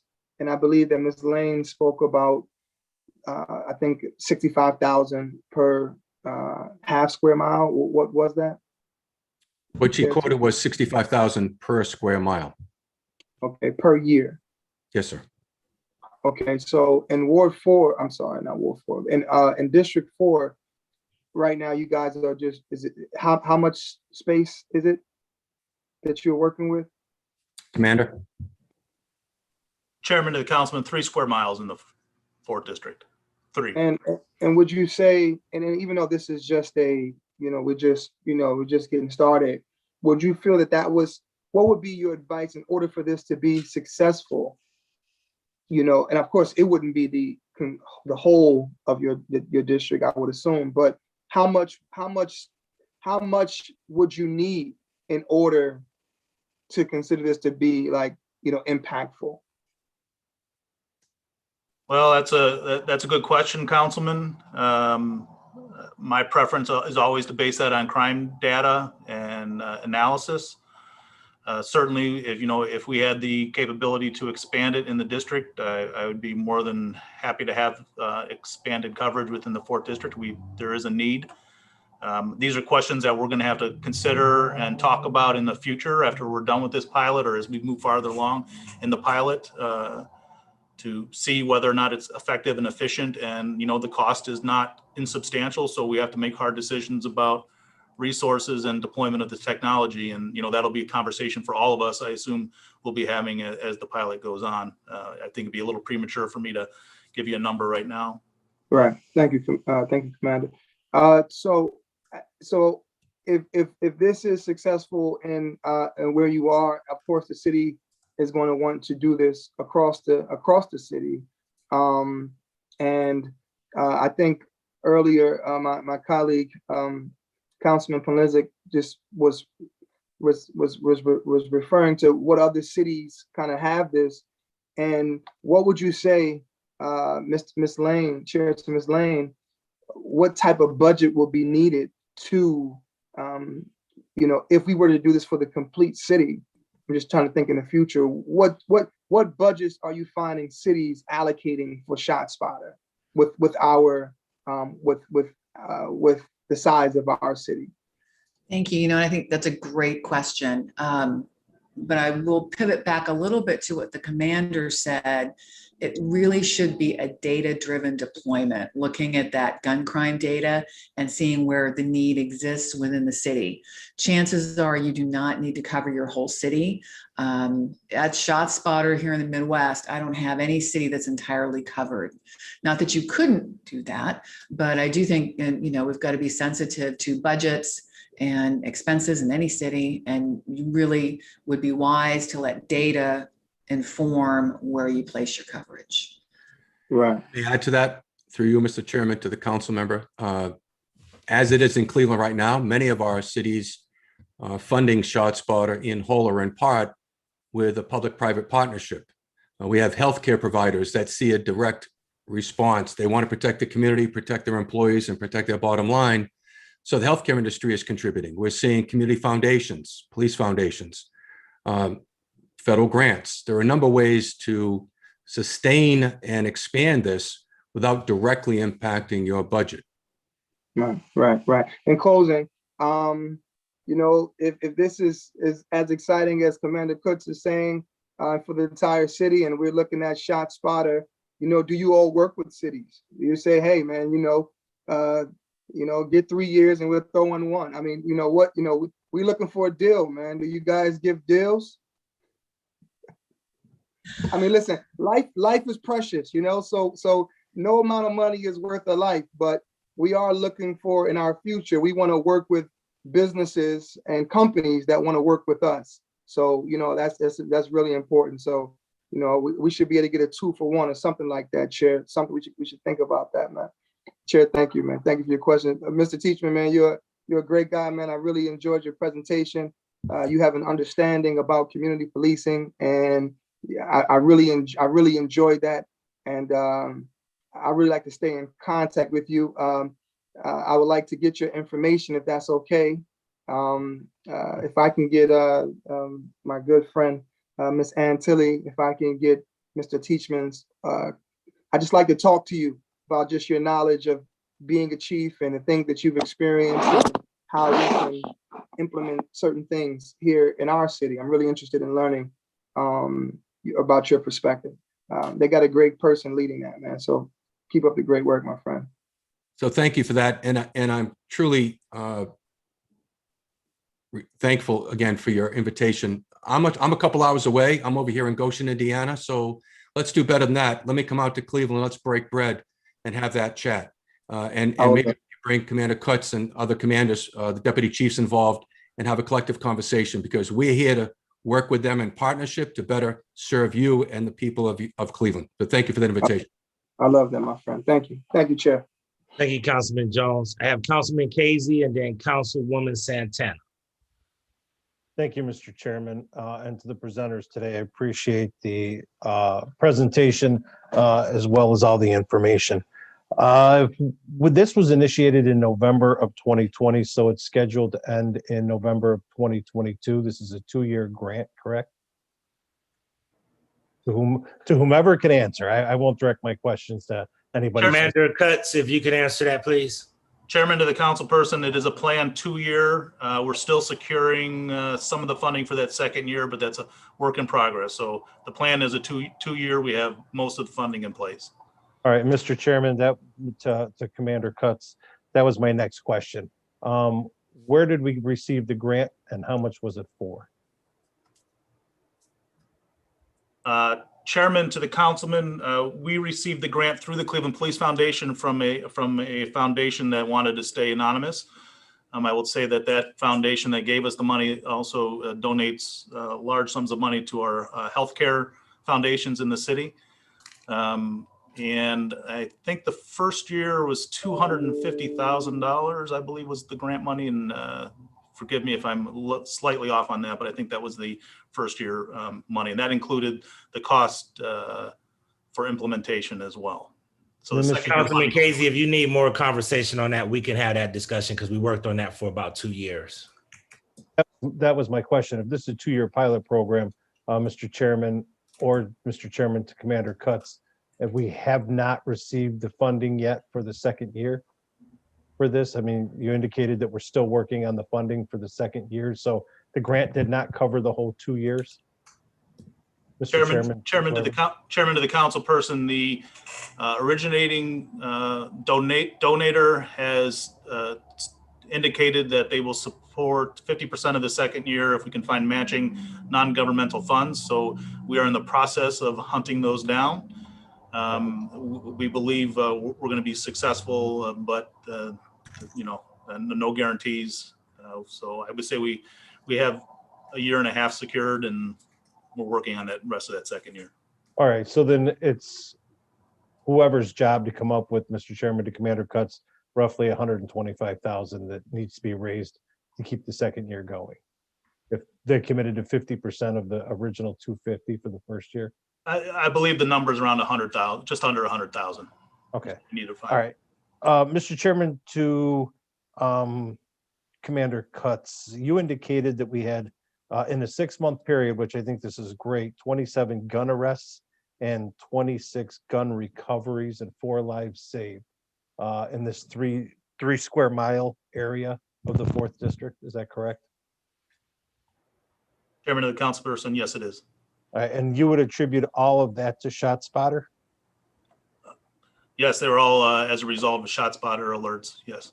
And then in that 3 square miles, if those were related to ShotSpotter, how many other gun arrests or gun recoveries were there? No, that's a good question, and that data is on the way. So all that exact data has been requested from our crime analysis unit. We expect to have that within a month, and we'll be checking that monthly, and I'll be able to report better to you in the near future on that. Okay. And then, Mr. Chairman, to maybe Ms. Lane or Mr. Teachman, how many in the last 6 month period, how many times was ShotSpotter, did it go off that total? How many times were you guys notified that there was a noise in this 3 square mile? Does anybody know that? Chairman and to the council, no, I don't. We do know that at ShotSpotter. I just don't have that at the ready. We track all of that. In fact, you all have access to that as well through what we used to call our investigator portal, Commander, which we now call Insight. And if you need some help there, I can get David hooked into you and he can get that information so you can supply that to this team. So Commander and team, can you please get that follow-up information to Ms. Tilley so that we can have a follow-up and get that for Councilman Casey? Chairman, I have an answer for you right now. So we've had as of yesterday, 1,520 alerts on ShotSpotter since launch. Now that doesn't include things that maybe ShotSpotter detected and did not send us, but these were the confirmed incidents that they sent us. Okay, so those are the confirmed, those are the ones that were confirmed that they were shots fired. Yes, sir. Okay, now one incident could be 10 gunshots fired, correct? Am I correct in saying that? So That's right. that was actually shots fired, not actual incidents. No, Councilman. Those were actual 1,520 incidents with an average of 3.5 shots per incident. All right. And Mr. Chairman, to the commander, do we know, what I'm looking for is so we've had 1,520 shots fired in the 4th district in this 3 square mile that we know according to ShotSpotter. Commander, can you clarify that? Make sure that you give him the accurate clarification. Sure. We've had 1,520 alerts. An alert can be more than 1 gunshot in that alert. So we are averaging 3.5 gunshots per alert. Now, not every alert is a unique incident. So there's 1,520 alerts. So if you had an incident where there's 2 people shooting at each other or some guy standing out there ripping off a few rounds, waiting a few seconds, ripping off another couple rounds, that could be several alerts for the same incident. So 1,520 alerts, 3.5 shots per alert average. But there's less incidents compared to alerts because some of those alerts might be the same incident. We might get 2, 3, 4 alerts for the same incident. Right. Okay. And then do we know how many times ShotSpotter went off where it was not detected? Mr. Chairman, to the Commander Cutts or Ms. Lane or Mr. Teachman, that it was not an actual gunshot? We've Chairman of the Councilman, we've had one confirmed negative result. That Mr. Chairman, the Commander, that you determined it wasn't, or that it came back as noise went off from ShotSpotter and it was determined it was a firework or whatever? I don't know the answer to that off the top of my head. I just know we've had one incident where they said, well, this was either, I'll have to look into it to give you a better answer, but there was just one out of all those that. But you know what I'm trying to get at, Mr. Chairman to the Commander. I'm trying to look at how many times ShotSpotter was notified to their incident review center, right? And then how many times that came back to us as, a shot fired, if that makes sense. Ms. Lane, you kind of know what we're looking for? Yes, Chairman, and to the council, yes, I do. I'll work with the commander on that and we'll get you a final answer. Okay. And then, Mr. Chairman, to Ms. Lane, where is the incident review center at? So, Mr. Chairman, and to the council, we have 2 incident review centers. We have our primary center in Newark, California, and a redundant backup center in Washington, D.C. So when the ShotSpotter, Mr. Chairman, to Ms. Lane, goes off in Cleveland, does it go to the California or the DC area? I think it can go to either, depending. They try to keep the Eastern time zone folks to the Eastern Center, which is where you all are at, but there could be exceptions to that rule. Mr. Chairman, to either Ms. Lane or the commander, from the time the ShotSpotter goes off, gets to the incident review and comes back to Cleveland, what is that? I think somebody had mentioned the average time. I think Mr. Teachman knows that. By the time it gets back to the city of Cleveland, how long is that? Our contractual guarantee to you is in 60 seconds. We tend to be less than that with an average of around 30 to 45 seconds. Okay.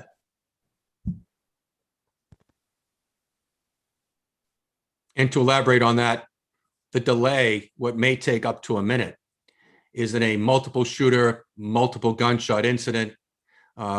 Sometimes we'll have peer review. We want to be as accurate as possible, but understand that immediacy is also a concern because lives may be at stake. So to make sure it's not a false positive, to make sure we're properly filtering it, and to make sure we give the police department the tactical intelligence, the situational awareness that they need to better protect the community, that's why it may take 30 to 45 and sometimes 60 seconds. But a contractual guarantee was made to the Cleveland Division of Police that 90% of those notifications will be under a minute. Okay. Which is quick. And then, Mr. Chairman, to either Ms. Lane or Mr. Teachman, we went over the $65,000 per square mile. I know you mentioned the $10,000 setup per square mile. Is that did you mention that was a one-time fee? One-time fee? Okay. And then the 90 per installation. So if there's an expansion, the expansion may have those installation or initiation costs. But as to District 4, where it's already located, that fee's been paid. It's only one time. Right. So that was a $30,000 to set it up. Right. Correct. Okay. And then the $9,500 is a one-time fee, or is it a yearly fee?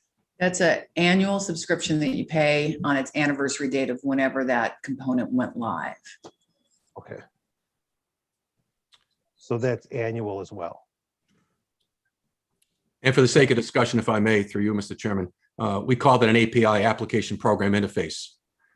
Those are the licenses that Ms. Lane spoke about to integrate directly by sending the coordinates for a UAV, a drone, for license plate readers, for cameras, and also to feed that data directly into the CAD and RMS system so your call takers and dispatchers do not have to do it manually. Okay. And then my last question will be, who's responsible for the maintenance or upkeep? If one of these things breaks or goes down or whatever, who's responsible for that? I'll take it. So my best comparison through you, Mr. Chairman, respectfully, think of your cell phone. It's probably the best analogy I can clumsily offer, where your provider may be Verizon or AT&T or T-Mobile. You have no maintenance fee. You pay a subscription for a service. Our relationship with the City of Cleveland and the Cleveland Division of Police is the same. They subscribe to a service, and that's a gunshot detection and location notification service. So we take care of all the infrastructure maintenance, all the software, everything else. They simply subscribe and get alerts and have access to the data so they can properly allocate resources.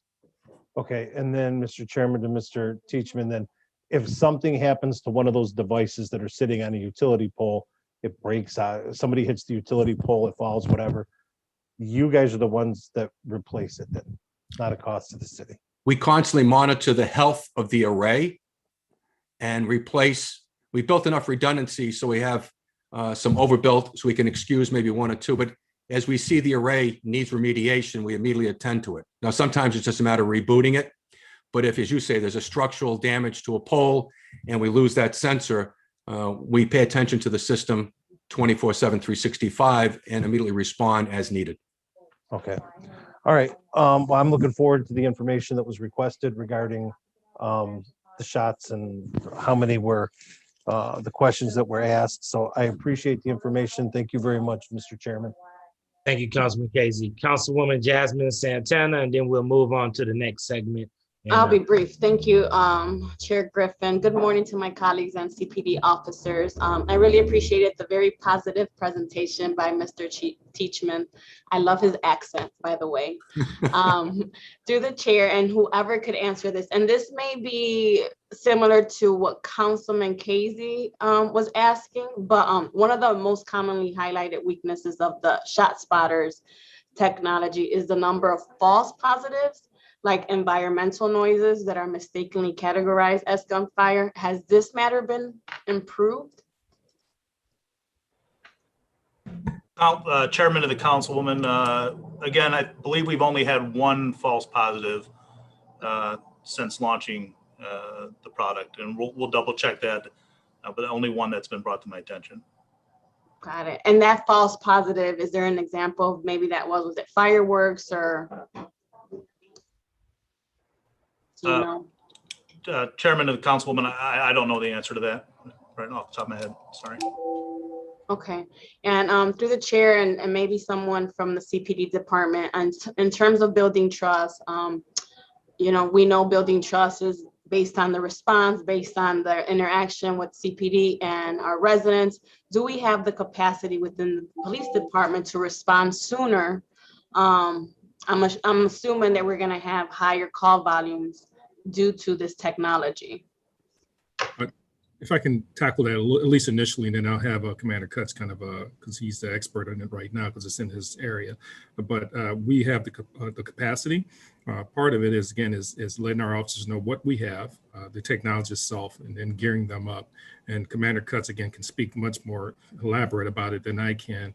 Before the technology was implemented in D4, he met with his officers, his supervisors, and so forth, talked to them about the technology, the expectation from us in the technology, and then the expectation with our citizens and so forth. And part of that too is obviously letting our citizens know what we're doing and so forth, and the increased capacity from our officers to respond to those calls for service, and also from the hits from ShotSpotter. Coupled with that is when the officers do get a hit and they respond, if they don't find someone there, and again, this is from Commander Cutts, articulating to his folks, teaching his folks, coaching them up and so forth to get out the car, walk around the respective areas and so forth, look for shell casings and things of that nature, confiscate those shell casings. So we use that as evidence.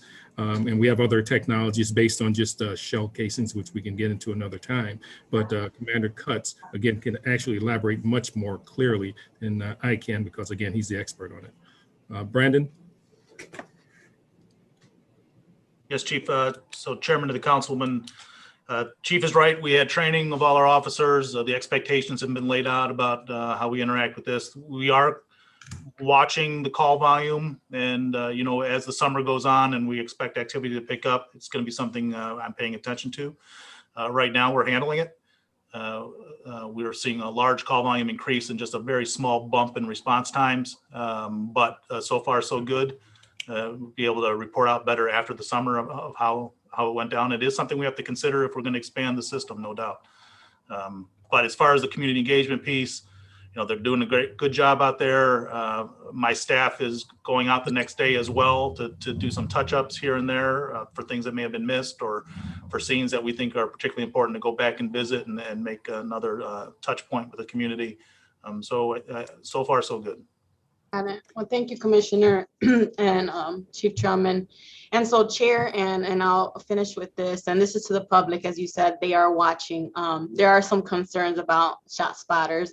I know this is a pilot program, but I just want to say to the public that we know that technology is great, but at times there are short-term solutions, right? And so I want them to know that this is just a portion of a larger plan to address safety. We all know that the issue of gun crime is coming out of deep lack of resources, you know, and access to opportunities that many of our Black and Brown communities are facing. So hoping, you know, that with this recovery fund, we could align with the city's new technology to increase resources to our city, and particularly in workforce programming, you know, for youth. So I'll just finish with that. Thank you, Mr. Chair, and thank you everyone for your time. Mr. Chairman, if I could. Great line of questioning. Yes, DC, and then I do have a follow-up question by Councilman Joe Jones. Through the chair, through the councilwoman, and everyone else, just want to mention also the fact that a lot of that is how we deploy some of our resources. As part of the violent crime reduction strategy, we have not only the violent crime reduction teams and districts, we have all the vice and the other detectives, but we also have the gang unit and additional investigators from the Bureau of Support Services, Special Services. And what they do in response to those shot spotters calls certainly enhances what the patrol cars do. So zone cars, clearly their number one mission calls for service.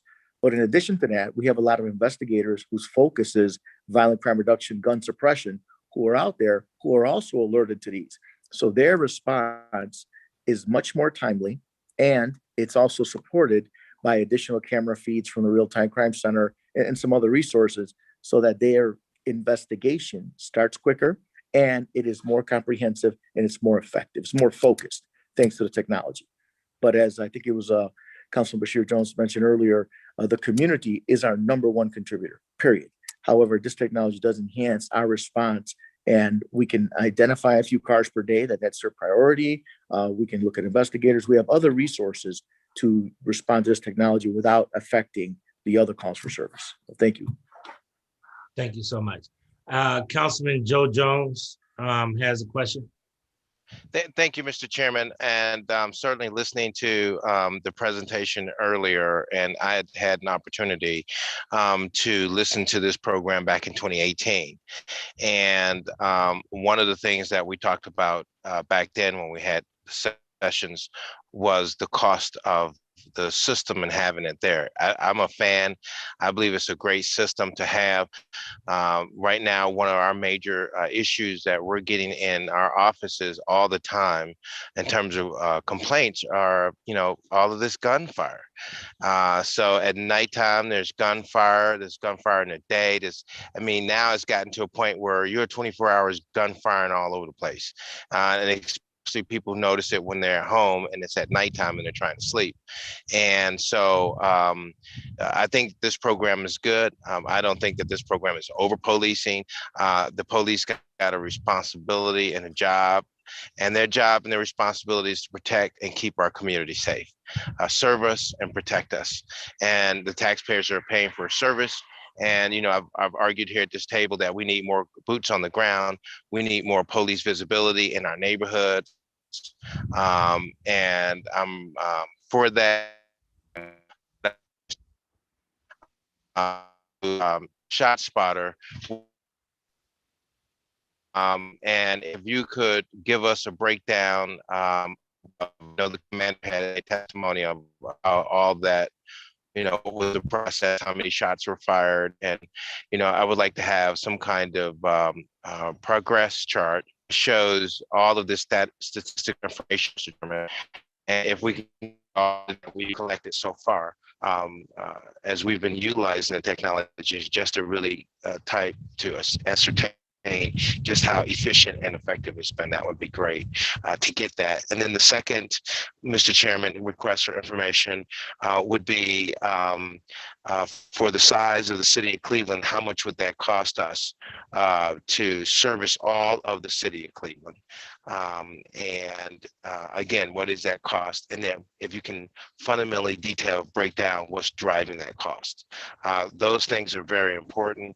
I think Barsha Jones touched upon it. Cost is everything. And so now the question, Mr. Chairman, I would when it would take it.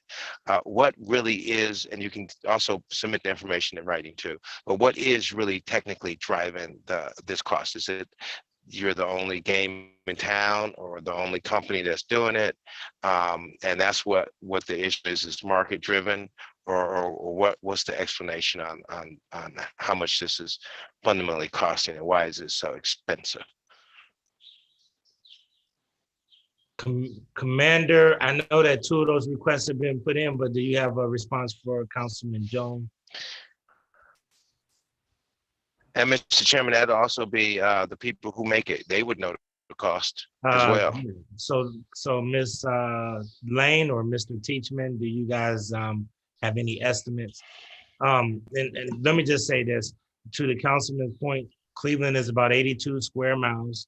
And Councilman, I think they gave some numbers earlier, but I will have them follow up. If you guys can kind of give them the estimate or whatever, that'd be great. But do you have a ballpark figure or anything else right now? Boy, Chairman, and to the council, I'm going to go back to what I talked about a few minutes ago, which is we really like to have our deployments be data driven. I suspect you don't need to cover the entire city of Cleveland, but there are probably areas within the city that are those traditionally underserved areas that could use some ShotSpotter. I'd be more than happy, and I know Ron and I and the team at ShotSpotter would be more than happy to get that crime data from you all and take a look at it. Come up with then looking citywide at your gun crime for the last couple of years, with a couple of different recommended coverage areas so that you all can figure out how to divide that up in the future should you decide to expand your ShotSpotter coverage areas. That's probably the best way to do it, is let the data inform that decision. All right. All right, Councilman, thank you so much. I think he's offline now. We'll get the other information in the backup. I do have Councilwoman Jenny Spencer that I believe has just raised her hand. Councilwoman Spencer. Thank you. And you know, Mr. Chair, our colleagues have asked such outstanding questions. There's really no, I've really appreciated the engagement of our colleagues this morning and the outstanding line of questioning. I just do want to build off of what my colleague, Councilman Joe Jones, just asked, in saying that it seems through the chair to Mr. Teachman and Ms. Lane that you have a number of contracts nationwide, lucrative contracts nationwide. I would just encourage you, if you ever expand, to look at the greater Cleveland area. I do have some challenges with sending our local dollars right to wealthier markets. I love to keep as many of our dollars locally as local as we can. Glad to learn of the success of your company, but for cities like ours, I would just say that that is actually in the back of my mind as I consider contracts like this. Where are the dollars going and what markets are they serving? And if you ever did expand as you grow your contracts, I will tell you that we have a great economic development ecosystem in Northeast Ohio, and they would be able to work with you. Thank you. Thank you. Thanks, everybody, for the great line of questions and everything. I want to reiterate, and Commander mentioned that it was one of our great local philanthropic organizations that really worked with us to get this off the ground. I know Councilman Conwell, before him, he was the safety chair, and then Councilman Zone. Several chairs have been trying to get this up and running for years. I've also, to your point, Councilwoman Spencer, have met with some of our CDC groups, which we had a couple of lucrative organizations that were looking at trying to supplement and put a couple of zones in the areas that I serve as well. So I would just encourage all my colleagues to really talk with some of the areas that focus in your wards or your areas, because this One Healthcare Foundation really focuses in the District 4 area. That's why they stepped up to the plate. But there's other foundations and other CDCs and other groups across the city that may be interested. But we do need to look at entire costs and also, data driven. So to the Councilwoman's point, there's a lot of resources, and now that people are hearing this, be ready for calls, because a lot of people are going to say, hey, we want that here too. So thank you. I'm going to move now, and thank you so much, Commander and ShotSpotter team. I really appreciate the presentation. We've been working on this for a long time, and now we're finally here. L&E Group, I know that my friend Lee Weingart has been working hard on this, so I know Lee's probably watching. Hey, Lee, thank you, appreciate you. But now we're going to move to the next portion, which is the cameras, and I see Polensik already has his hand up. Oh, okay, or did he have a hand up for this? The close out on this last session. But I think Councilman Nadine wanted to get one more point to Vice Chair before you guys left, Ms. Lane and Mr. Teachman and Commander. Go ahead, Polensik. No, Mr. Chairman, I'm fine. I was prepared for your next segment. Okay, I was ahead of the curve. He's ready. I'm ready, Thanks, man. guys. Appreciate it. You guys have a great day. Deputy Chief Patel, Deputy Chief Drummond, Don Phillips, and Mr. Larry Jones II. Give us an update on cameras, and then I'm sure there will be a couple of questions. I do want to caution my colleagues once again that we will not be talking about specific locations. If you want to have that discussion, reach out to your commander or reach out to the safety director and the chief. If you have a problem, let me know. I will handle it, but talk to them offline about specific locations. In this segment, we're talking about generalities. So we want to make sure we respect the privacy of how that's operating. So I believe Deputy Chief Drummond and Deputy Chief Patel, you guys are on equal footing. So I defer to you, and then you can introduce the rest of the team with Mr. Phillips and Mr. Jones. I would have to defer to Deputy Chief Patel. This is his lane. I'm here to assist, but I'll defer to him and his expertise in the cameras. Deputy Harry, go Chief ahead. Michelle, and no zooming and driving either, Deputy Chief. Lights on, sir. All right, go ahead. Just want to say thank you very much for the support and certainly the partnership with Chief Phillips and Commissioner Jones. Just a few things. The Smart Safe CLE program initiative, tremendous use for Division of Police. First of all, the deployment of all the additional cameras into the real-time crime center, incredible game changer on the investigative side, on the patrol operations side, special event side. We will take more cameras, as much as you give us, wherever we can put them. So I just want to say that there's really no downside to it. It is our ability to look at things. It's our ability to reconstruct events. Whether it's just a simple car accident, we can tell whether the red car hit the white car or vice versa. That's a win for the citizen. It's a win for the investigating officer. It's a win for the city. When we talk about crimes, later on, we can probably put together a tour up in the real-time crime center, the EOC, and we can show you some footage where we have captured crimes take place. We have captured the people leaving the shooting or homicide. And we have also assisted, I can think of one specifically at corner Lee and Harvard, the gas station, where the investigators in the real-time crime center were able to communicate with the homicide investigators who were interviewing suspects. And this kind of dispelled the story that was being told to them and play back the tape and say, hey, here's really what happened. It was the pickup, not the car where the shots came from. And that led to a successful prosecution. So invaluable resource for us. We'll absolutely take more. And obviously there has to be some degree of input from council. I know that we do everything else. We like for it to be data driven. And one thing I'd like to add, we talked about data also with ShotSpotter. It's not just the data of where the crimes are. It's also probably of greater importance, the data of where the calls come from. And that's something that a lot of times we miss. All these calls come in for something's going on, whether it's ShotSpotter or something else. So we need to look at that. So sometimes the cameras, there has to be a little bit of latitude when the councilman calls and speaks with the chief or the commander and says, hey, Mrs. Jones keeps reporting something here. And we say, well, the chart shows there's no crime there, no camera. That may not always be the case. So sometimes we have to be mindful of the fact that there is a little latitude there, and there may be something to it. But terrific experience for us. I can cite many cases, homicides, phone assault shootings, kidnappings, other issues where the cameras were invaluable in prosecution. So thank you for that. All right, I'm going to jump into a line of questions. Number one, and this may be from Mr. Phillips and Mr. Jones. Originally, when we did the 61,000 LED lights on the poles, there was a lot of conversation about we can use the hookups on those poles in order to mount cameras.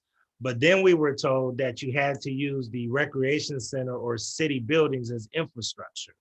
How close are we to beginning to put lights on the pole fixtures, especially now since I believe 90% of the city has now received their LED light fixtures? Are we any closer to being able to put lights, putting cameras in strategic locations on those poles yet?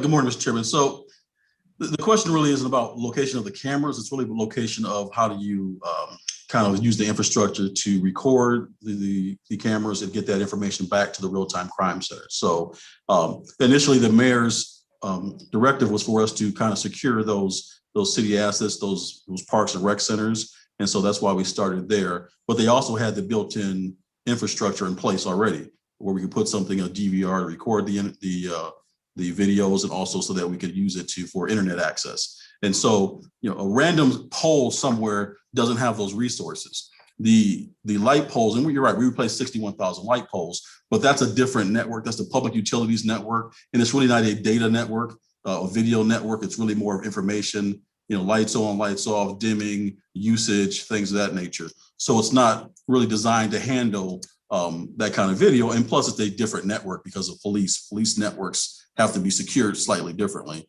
because of different requirements. So while we can hang a camera anywhere, literally anywhere, but really it's how do you get that signal back to where it needs to go, to the real-time crime center. And so that's just like with the shot spotter, they're going on commercial buildings, residential buildings sometimes. It was much better for us to go on our athletes that we currently had.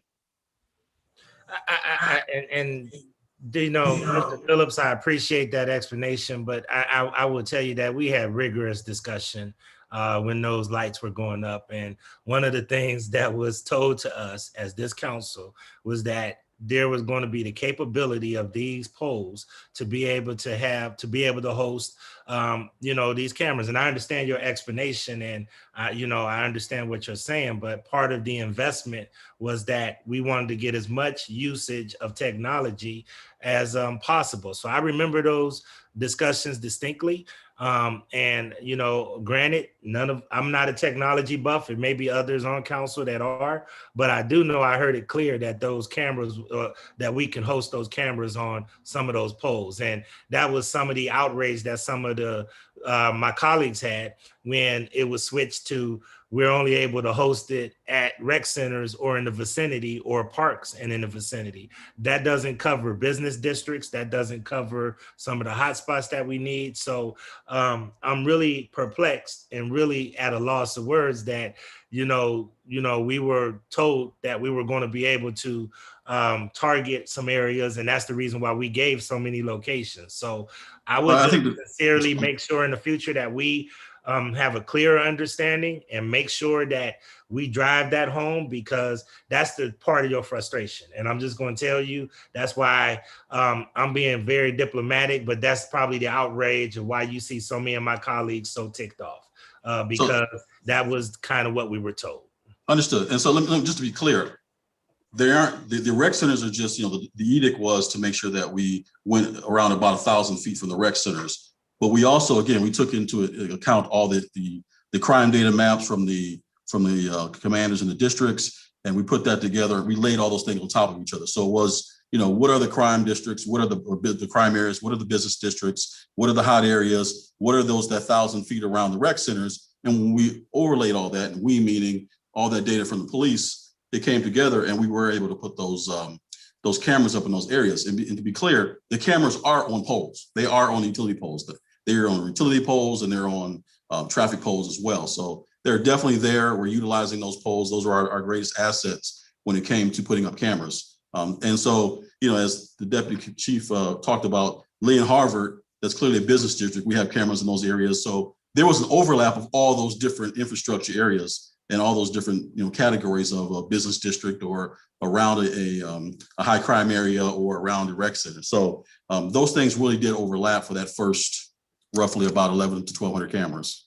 Well, I won't belabor the point, because I know that some of my colleagues will too, but I will just tell you that we need more flexibility on these cameras. I mean, I need cameras on a lot of locations that we currently don't have them, and they're not in the vicinity of rec centers nor parks. And a lot of it are business districts. I'll just shout it out right now. I need something at 83rd and Cedar. You know, we've had multiple incidents in those kind of areas, but I try not to advocate specifically for, you know, just one ward or the other. But I will tell you overall, those are the kind of things that we really need to address, just to kind of let you know. So I'm going to pivot to my colleagues, but this camera situation is very, very sensitive to a lot of us, because, you know, we get requests for cameras. If my colleagues are like me, everybody in town was like, why don't you have a camera here? We need one here.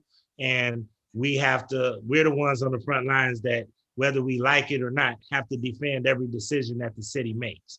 And I'm not going to defend the indefensible, especially when we're trying to advocate for the right thing to do. So with all due respect, sir, I just hope that we can really work together and establish a partnership so that we can push more for cameras to be utilized in other parts of the city, that we really need those cameras, not just in Ward 6, but throughout the city of Cleveland. So Understand, Mr. Chairman.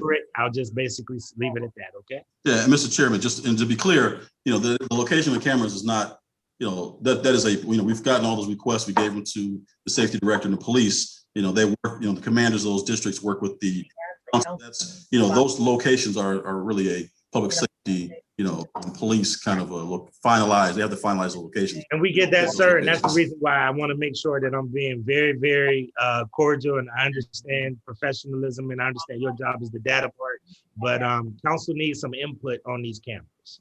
That's what I'm trying to drive home. And that's critical. And I just really want to make sure we push that. And in the past, we've been told the reason that we could not try to go to some of these key areas is because we could not host it. And I've been having a lot of conversation with my colleagues that the reason that we couldn't host it is because eventually we could use the technology to put it on those poles. And now we're hearing that that's not the case. So that's the reason we want to make sure we clear. But that's not, to Chair, that's not what I'm saying. I'm saying that our directive was, the first phase of this was sold in around the rec centers at 1,000 feet.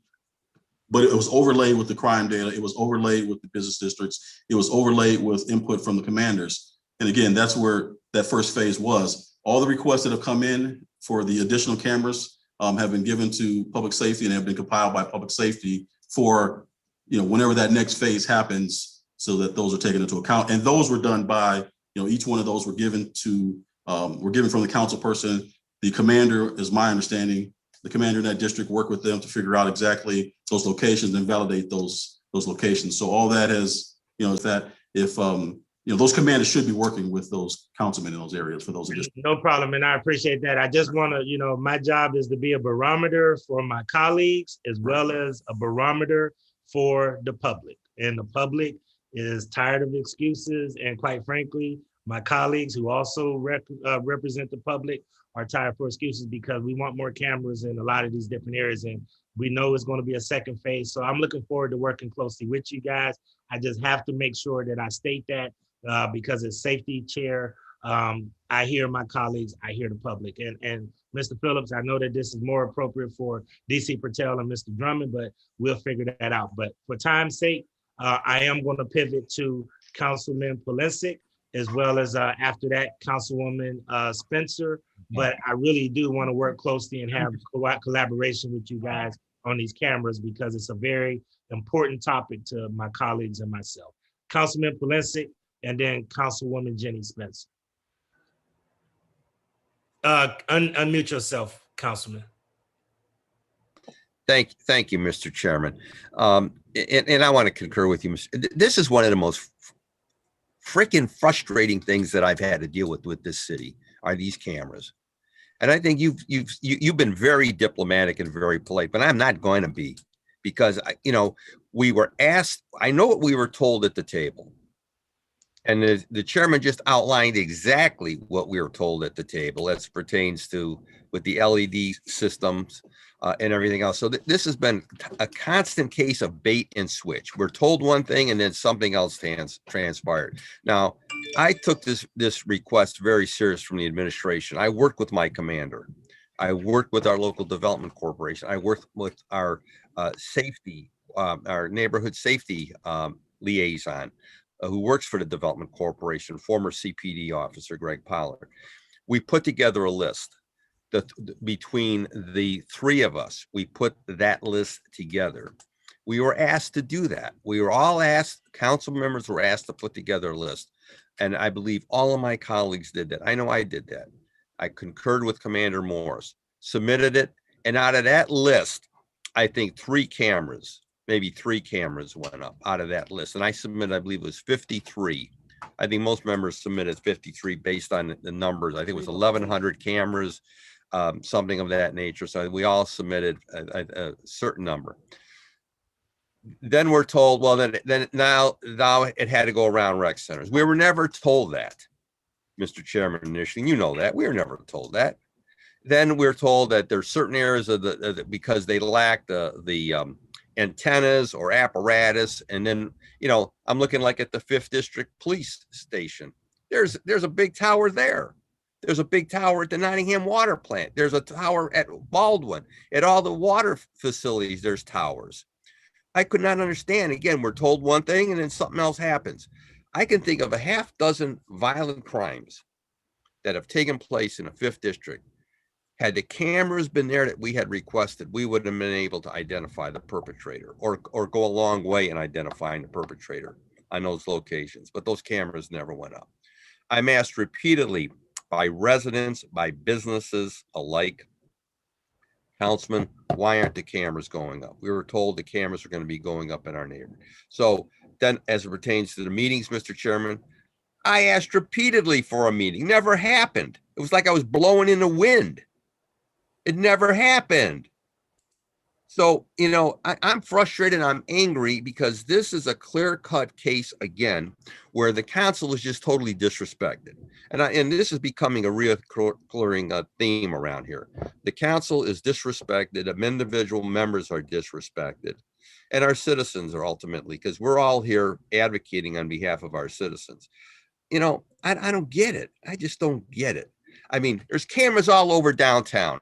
I'll bet over these next 3 days for the Browns event or the draft event, man, everything's going to be on camera down here monitoring. We've got cameras all over downtown. So again, Cleveland 1 and Cleveland 2. Cleveland 2 is being ignored. Our neighborhoods are being ignored as it pertains to security cameras. We want them in our commercial districts. We want them in hotspots. We want them. And again, council members did their due diligence, Mr. Chairman. We did our part. I did my part. And it was like, it meant nothing. It meant nothing. So there's got to be resolution. I don't care where the money has to come from, out of this the American Rescue Act funds or wherever. Those cameras have to go up in our neighborhoods. This has got to be a budget priority for us. This is about public safety. This is about enhancing our neighborhoods. It's about making them safer and about sending the message to the element out there who wants to victimize and criminalize our communities. Then you know what? Smile, because next time you might be on camera. That's the message we got to send. I'm sick of the whole damn thing, quite frankly. I worked, I did what I was told to do, and it was work for nothing. Because it never happened. No meetings took place. Yeah. Councilman, two things, if I could. I like to use choice words sometimes too, but we always have to use decorum here. So even though I know that that's a mild word, I apologize. Right. I could say some other things, but I won't. But then the other thing, I want to make sure I get an answer because your frustration is and we know who the buck stops with, and I want to make sure I get that answer for you. And nobody from the command staff is on this call. Yeah, we got DC Patel is still here, and he is? And Drummond are still here. I thought they went and hid somewhere when they knew they were coming. No, but they are still here. DC Patel is right here, and that's why I wanted to make sure that nobody escaped from that conversation that you're having. DC Patel, Councilman Polensik, and can you help us understand where the buck? Whoever wants to respond, I'm willing. I'm all ears. All right, DC Patel, I'm gonna start out with you, and could you answer Councilman Polensik's questions? Yes, sir. Yes, sir. Through the chair to the councilman, I do recall, sir, the list that you submitted. I know that that list was reconciled with the district commander's recommendations. And then I was on the committee with Chief Phillips and Commissioner Jones and some others. We had a bi-weekly meeting about the whole Safe Smart CLE and where the deployment was. And it was geared towards commercial districts, major intersections, obviously things like that, and requests from council or commanders. Now, obviously, there was a couple of things that limited us. One was funding. We only had funding for X amount of cameras. And two was the ability to go in phase one and just get them up and running. I believe we concurred that we can go about 1,000 feet from some of the rec centers and parks, and maybe even like a library or something like that, city facility. So that did push that out. And if within that 1,000 feet, we had crime data supporting it, then easy fit for the camera. There were some locations that were well outside of that. And we, at the inception of that, we didn't have the infrastructure in place to put those cameras in. So even though we would have liked to have a camera in a certain location, because of the infrastructure, we probably couldn't. So we did get those just to get phase one going, 1,000 feet from those locations, and that did give us some pretty good visibility. And I know we're adding more to that. I don't know the numbers, and I do know that Commissioner Jones certainly has that list, and we have a budget also. But that's my perspective on that. Yes, I'll take as many more, because clearly from the crime analysis unit and from the commanders and the councilmen, we know where the issues are. We cannot get them up in time in all those places. So from our perspective, the ones that we have been very useful, and we'll gladly take some more. Councilman Polensek, I do recall when you submitted the list, actually a couple of times, it got lost in transit somewhere, and we reconciled that list with the commander and then with the availability, again, 1,000 feet of those locations. Councilman Valencic, there you go. Yeah. One more time. Can you hear me? Yep. Mr. Chairman, what we need, and I appreciate the response, but I did my part. My community did my part. We coordinate, we work with the command. I saw the list that Sammy Morris submitted. Okay. It was identical. We had a common list. So what you need to be able to tell us, then tell all of us citywide, all members of the council, give us, you cannot work off of the towers at the districts. You cannot work off the towers at the water plants, which they're all communication towers. I mean, I don't get, no one has been able to tell us why only the rec centers, when we have all these other communication towers all over the city. Yep. Through the chair to the council. I think that, yeah, Chief Phillips or AC Jones could probably answer that a little better technology wise. Through the chair to the council member, something that not only the chief, but DC Patel touched on was a major part of phase one was actually building out the infrastructure. And that's got to be a key point that has to be understood. Previously, when we did deployments, as you mentioned, we might have utilized a radio tower. However, phase one really utilized the rec centers for that infrastructure. So that means recorders at each of the rec centers. So now when we go to add those additional cameras, there's a vehicle to record that data. So a major component of the cost was making sure we had that solid infrastructure, that base that now will allow us to expand deeper into those locations. However, without spending those dollars on that infrastructure and creating that entire video management platform, we would still be stuck at square one of trying to onesie, twosie add cameras around. So that critical infrastructure, we understand the frustration, but that was a key component cost-wise, and also a key element in bringing the system up today to the point where the Real-Time Crime Center, the Emergency Operations Center, the districts are able to view cameras now. We had to build a robust platform that would take in all these camera feeds. Okay, Mr. Chairman, to Mr. Jones. So you're telling us now that with alleged a second round or second phase funding, that you're going to be able to put the cameras up that all the council members requested. Is that what you're telling us? No, we're not saying that. We're saying that we, again, from an IT perspective, Mr. Jones and myself, we would put the cameras up where the safety director and the police inform us to put those cameras up. So if that happens to be the location that you guys work out with them, that's where those cameras would go.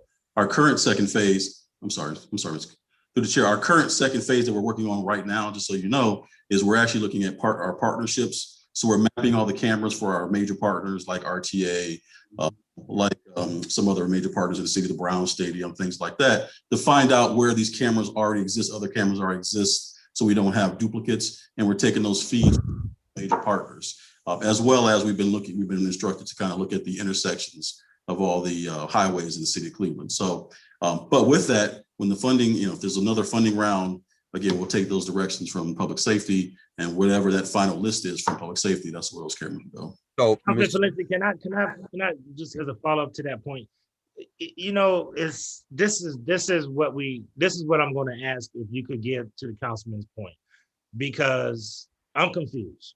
I'm being honest. There's a lot of different information, and I know technology is very, very cumbersome. Can you guys give us a process map? Because we just need to know from the time that cameras are recommended to the review process to the actual who makes the decision, the final decision on where they need to go. Is it Deputy Chief Patel? Is it the commander of the district? We need to understand process. We need to understand how this decision making is done. And at the end of the day, I know that the buck stops with the mayor and the safety director and the chief, but at the end of the day, we really need to understand how this process goes, because we need to really understand how we need to advocate for some of our business districts. So if we can get that, I'm not sure if you guys have that, Mr. Phillips, and you and Mr. Jones are the technology people. But I do think that we need as a council to understand the process and understand how the decision-making process is going. Because Councilman Polensek is right. It's kind of confusing. It's kind of cumbersome. So Councilman Polensek, if that helps, I'm gonna ask them if they can do that for us, okay? And again, of all the folks to Mr. Phillips indicated, it's interesting. You left out council. You talked about the command staff. You talked about this group. You talked about that group. You know, I got elected to serve. I got elected to serve, and that's what I do every day. So I didn't submit the list for my health. I submitted on behalf of my community. East 185th, the entire commercial district, one of the #1 commercial districts on east side of Cleveland, not one camera. And I recommended, I don't know how many for that street. There has to be resolution. Council members, I'm not just speaking for myself, I'm speaking for all members, have to be included in the discussion process. We have to have input. We know what goes on in our neighborhoods. We know what happens in our neighborhoods. We interact with our business people. We act with our residents. So I want to stress that again. I don't want to go through another lesson in futility like I did with your first round. You need to tell us in writing, and I'm going to ask that through the chair, Ms. Tilley. You need to tell us in writing why you can't use the water department towers and the 5 districts, why you can't use their towers or other towers in the city. I still don't understand, Mr. Chairman. I'm not going to belabor the point because other colleagues have, why it just had to go around the rec centers. I just could never figure that. It was never adequately explained to us. When we have all these other towers all over the city, why would those towers could not be incorporated into this process? So again, I think you understand the frustration. I'm sure you're going to hear from some of my other colleagues. There's got to be a better way to do this. Other cities have implemented camera systems. They've been very helpful. We see where the cameras are at. The bulk of them are downtown. The bulk of them are downtown in this city. And I want to see cameras in our neighborhoods. And I'll leave it at that point. And I'll let the chair advocate on behalf of us and demand accountability here. But something's got to be done better here. I'll leave it at that. Thank you, Mr. Chairman. Thank you, Councilman Polensek. Councilwoman Jenny Spencer, and then Councilman Brian Casey. Thank you, Mr. Chair. And let me just start by saying that Mr. Jones, I've spoken with you through the chair to Mr. Jones, I've spoken with you many times on the phone. It's a pleasure to meet you over Zoom at last, put a face with a name. And Mr. Phillips, good to meet you. Mr. Patel, good to meet you today for the first time. So can I just make sure I have my notes correct through the chair to Mr. Phillips or whomever is best equipped? Can you please repeat again how many cameras went up in the initial round? I heard 1,100 to 1,200. Correct, through the chair, and Mr. Jones will probably give you the exact number. I believe there were roughly about 1,100. Was that all right, Larry? Through the chair to the councilwoman, 1,201 cameras went up. Estimate, right? Estimate. That is an awesome number, 1,201. Okay. And so is that roughly, if you divide that by 17, that's the number that went in each ward? Through the chair, no, it doesn't quite work that way. You can't do it that way. One of the issues, and Mr. Jones can talk about this, is, we say cameras, but again, a 4-way intersection may have multiple cameras in different directions. And so it's one intersection might have, 14 cameras on it because it's going in different directions. Another intersection may have less. So it's kind of hard to do that kind of division. Right. Thank you. Through the chair to Mr. Phillips, I was aware of that. That one location could have multiple cameras. This is the first time I'm hearing 14 cameras at one location. Is it possible through the chair that there would be up to 14 cameras at one location? Through the chair, I'll just give you an example. If you have a busy 4-way intersection that is, those can be, because they're pointed in different directions. But Larry, you want to give a kind of an example of one of the large installations at a particular intersection? Yes, through the chair to the councilwoman. The best example I can think of is 55th and Woodland and 55th and Kinsman. There's a kind of intersection there. So you've got traffic intersecting from East 55th coming from Woodland and Kinsman. So that's probably almost like an 8-way stop. So you will have multiple approaches from east, north, west, south. And in those instances, the division, and we work through this with DC Patel and the Real-Time Crime Center, it's better to have those multiple views. So if you've got somebody, fleeing from one direction, this now gives them the capability to see multiple directions. In the past, we may have utilized one camera there. And if the camera's pointed in one direction, you're missing, the other 90% of the intersection. So through this process, that's why we see more cameras at major intersections. Yes, and through the chair to Mr. Jones, I don't disagree with that statement. I think ultimately it would be of interest to know, and I know this is very sensitive information, as the chair stated at the beginning of our meeting, we want to have a level of knowledge so we can collaborate with public safety and advocate, but we want, we know that we can't have, we don't want all of these camera locations to be out totally known in case folks would use that information in a way that's not appropriate.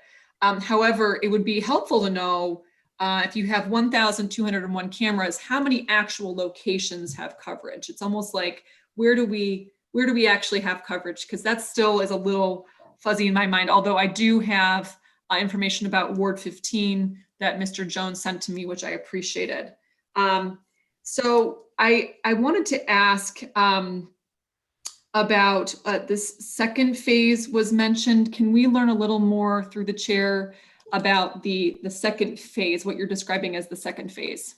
It's kind of a more of a, kind of a 1B than a complete second phase. And so what we're doing is, again, I don't want to call it no cost, but very kind of a lower cost option is to go out there. And this always was in the works, was to then go find our partners that have cameras. Because again, I don't want to put a camera up right next to someone who already has a camera. So at a lot of these intersections, a lot of these businesses, whether they be government agencies, whether they be larger commercial entities, have cameras already and are willing to share that data. And so we're trying to do a pilot now, kind of again, that 1B pilot that says, how do we properly get that information and those cameras from those partners? And so we're working on that with quite a few partners now to try to get their feeds and their access to their cameras. And so this NFL draft is a perfect example. So we're working with the NFL as well as some other partners to take their feeds and to feed those up to the RTCC for, so they can watch all those cameras during the draft. Thank you. And through the chair to Mr. Phillips, I'm familiar with the prosecutor's camera initiative. Is this aligned with that, or is this this is a different? I would just hope there's some coordination. It sounds like the prosecutor's office already has been trying to map cameras for quite a while. If I'm interpreting this correctly, this is about having real-time feeds, though, not in retrospect looking for crime footage, but to have real-time feeds. So I want to make sure I understand this phase 1B and how it differs and/or may collaborate with the prosecutor's camera initiative. Correct. And I know the prosecutor approached, I think Larry a few years ago to talk about that. So Larry can talk about that specifically. But this is more of just us just going out and finding our major partners, which again, Cuyahoga County could quite possibly be one of those. But I know Larry, I think you've had direct conversations with them, correct? Yes, through the chair to the councilwoman, and DC Patel probably chime in as well. So I know there's a set database that law enforcement officers have access to, that if I have a camera at the gas station at East 55th, here's the contact information, here's the location, number of cameras. To what the chief was speaking about, we're kind of moving forward to that next phase of, okay, that gas station owner is willing to share those video feeds with us. So let's work out through the technology to make sure we have access to view those feeds. And then we want to get them in the right hands. So if it's the Real-Time Crime Center, if it's that district commander, or if it's a specialty unit. So we're taking that approach one step forward and actually pulling in those video feeds so our folks can access and view them in real time. Thank you for the chair to Mr. Jones for that explanation. Sorry, Mr. Patel, DC Patel. No problem. Through the chair to the council person, just want to let you know, Number one, AC Jones talked about bringing in the other videos from gas stations, different places. That is invaluable. We all went to Detroit a couple of years ago and saw the program there, Project Greenlight, and that's kind of what they do, and it's hinged on the sharing, private sharing of video from gas station stores, etc. So that is something that we're embarking on now, and the commissioner has done a terrific job of piping some of those partners in. So now we're testing that. It's kind of proof of concept, working out very well. The prosecutor's initiative that was referenced started a few years ago. They used some interns to populate the existing cameras on a map, basically. As an example, if there's a shooting or a homicide or situation, say on West 25th and Lorraine, then we know that there's a couple of restaurants or bars there who have existing cameras. So we know by going on this map that it's an app that the prosecutor's office created, that we can click on it and it tells you, here's the manager, here's the kind of system that they have, here's his cell phone number. So we can call him and say, sir, can we get video footage from this thing that happened at 2:13 p.m. or whatever it might be. So that's what but that wasn't totally built out. Again, it was done by interns. It was a terrific concept, and interns had to go back to school, I believe. So it kind of has part of downtown and a near west side. It is not city or county wide. That was their vision, and I believe they're going to get some steam behind it. But as of today, that is not an all-encompassing program. We hope that they do get it off the ground because it is a very good resource, but it is not all-encompassing at this point. Thank you, through the chair to Mr. Patel. Thank you to DC Patel. I have one more question, which is, so obviously I, along with my colleagues, get requests all the time for cameras. Residents, everyone feels that that their area would benefit. Many residents do, not all. Some residents don't want surveillance, which is a different topic. And Councilman Polensek referenced that East 185th is in sore need of cameras. So we have evidence. I have in my inbox multiple requests from constituents who said, when can I get my camera, right? And then we already know that per Councilman Polensek, that areas he submitted didn't get covered in this in 1A. So what is is there an expansion plan? What's going on? How are we fielding and handling any new requests that come in at this point through the chair? So generally those requests, at one point we got an entire list that we then, and I say we kind of compiled that list and gave it over again with the commanders and to the police department to vet that list to prepare for any potential phase 2. But as the chair mentioned, we can get a specific kind of workflow, who those should start with. Again, we vet them just from a technology perspective. Again, the police are going to vet them from with the commander, and the council person are going to vet them from a kind of a crime statistics and kind of is it the best place. So we just vet it from a technology perspective. Yeah. Thank you. And through the chair, one more piece of clarification. Is this budgeted for? Is there a budget for this, for these new requests that come in and get assessed by our commanders and the relevant leadership? So through the chair, currently there's no budget for a major, like for all of them to be done. We have been taking a few one-offs, and then we've gotten a couple one-offs here and there. And so we're looking at some of those, but right now there's no budget for the entire list at this point. I will sit with that for now. Thank you, Mr. Chair. Thanks everyone for your information today. Thank you, Councilwoman Spencer. I have Councilman Brian Casey. Thank you, Mr. Chairman. Mr. Chairman, to either Mr. Phillips or I guess now Commissioner Jones, from what I'm hearing, how many actual cameras do we have up in the city of Cleveland? I'm not asking for location for anything. I know we just put 1,201 up in this phase 1, but how many does the city of Cleveland have total up? Through the chair to the council member, it's probably approximately a little over 1,400 cameras citywide. And then of those 1,400, do we know how many or what our success rate is for keeping them operational 24/7? Or do we know how often one goes down?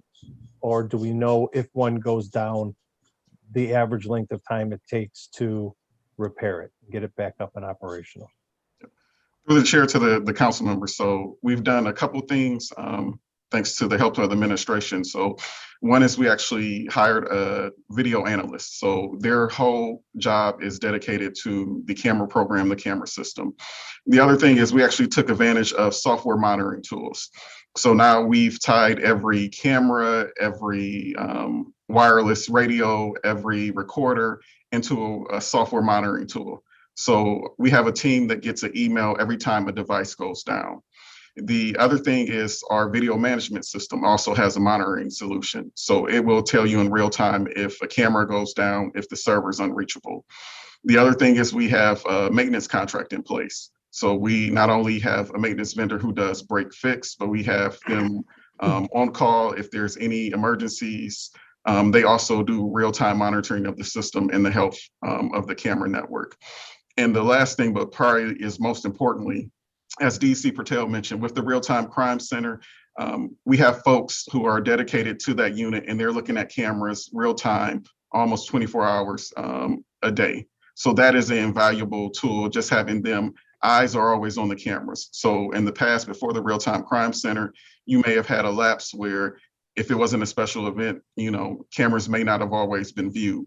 But now having the Real-Time Crime Center and you've got personnel in the districts and other folks who are viewing cameras around the clock, that adds another set of eyes. And, you know, they're quick to alert the staff, myself or the other managers that, hey, this camera's down or we're having an issue. So we have multiple alerting systems, solutions, and just individual bodies looking at cameras. So we're much more proactive than being reactive.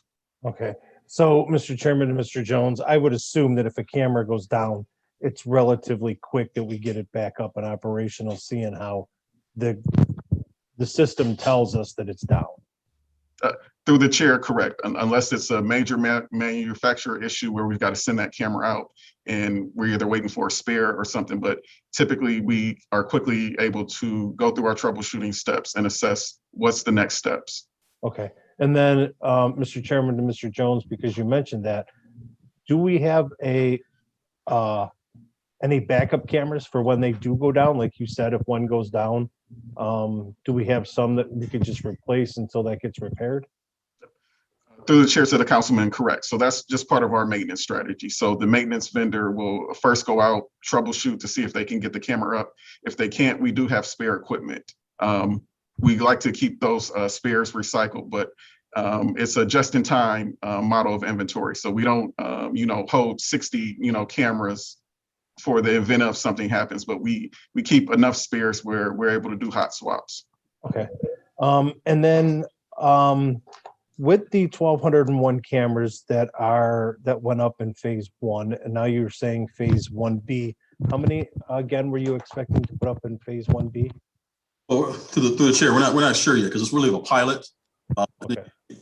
Again, a lot of it is the stuff that's not seen, as Mr. Jones talked about with the first phase. A lot of phase 1B is how do you effectively get disparate cameras from disparate sources, right, into your system and view those in the Real-Time Crime Center. So a lot of what we're doing now is the background things. A lot of it is how do we set this up so vendors can, other partners can quickly and easily get us access to our system that's at the Real-Time Crime Center. So we don't have an actual number of cameras, and plus we don't know how many cameras each person may have. So one of these, if we go to a partner, I don't know if they have 10 or 50 cameras at this time. So right now we're just doing kind of the setup to see how that works out. Okay, and that was part of phase 1, was this background setup, or is that part of phase 1B? A little bit of both. So we had, we put a system in place for phase 1 that we knew we could migrate over and could take in other cameras for the second phase, or okay. 1B pilot, I should say. My last question, Mr. Chairman, to Mr. Jones or Mr. Phillips. The 1,400 cameras that are up and operational across the city, can we get a breakdown of how many per ward there are in the city? Again, I know that you're not going to tell us where they are and everything, but can we get a breakdown of how many of those cameras and how many are in each ward? Yeah, to the chair, I believe, and again, we normally have the safety give those to you, but I think we've given that in the past, and I think that's readily available, and I don't think that's an issue. But, all right, I appreciate it. Thank you, Mr. Chairman. Thank you so much, Councilman Casey. And just for clarification, I believe that you've gotten the 1A program cameras, but to clarify Councilman Casey's question, Gotcha. is that there are about 200 more than we probably received in the 1A breakdown.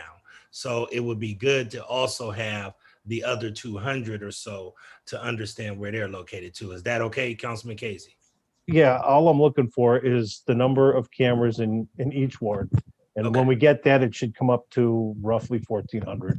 Yeah, and just for clarification, Chairman, those extra cameras that that it sounds like about 1,400. I think those extra cameras are actually the original downtown camera program. So it's those couple hundred plus this 1,200. And that's what I thought, and that's why I wanted to make sure I clarified, because Chief Phillips, that's I love to hear that, because that's where the miscommunication comes in, because people would have been expecting for these to have deployed across the city, and you making that very simple clarification will help alleviate some concerns that people have. Okay, so thank you so much. But we'll follow up and get that for Councilman Casey. I have Councilman Kevin Bishop. Councilman Kevin Bishop, you have the floor. Thank you, Mr. Chairman. Mr. Chairman, I'll be brief. I just want to concur with you, Chairman, and Councilman Polensek with the frustrations of this program. It seems like we were misled as far as, just what we could do and what we couldn't do. And then when we gave the locations, like Polensek said, it didn't seem like that was very helpful from our standpoint. And to reiterate what Polensek said is that we are, we're not, when we ask for these locations, we're not asking for us as per se, as individual council members. We asking for the citizens that you have sworn to protect and serve. So we are speaking on behalf of our.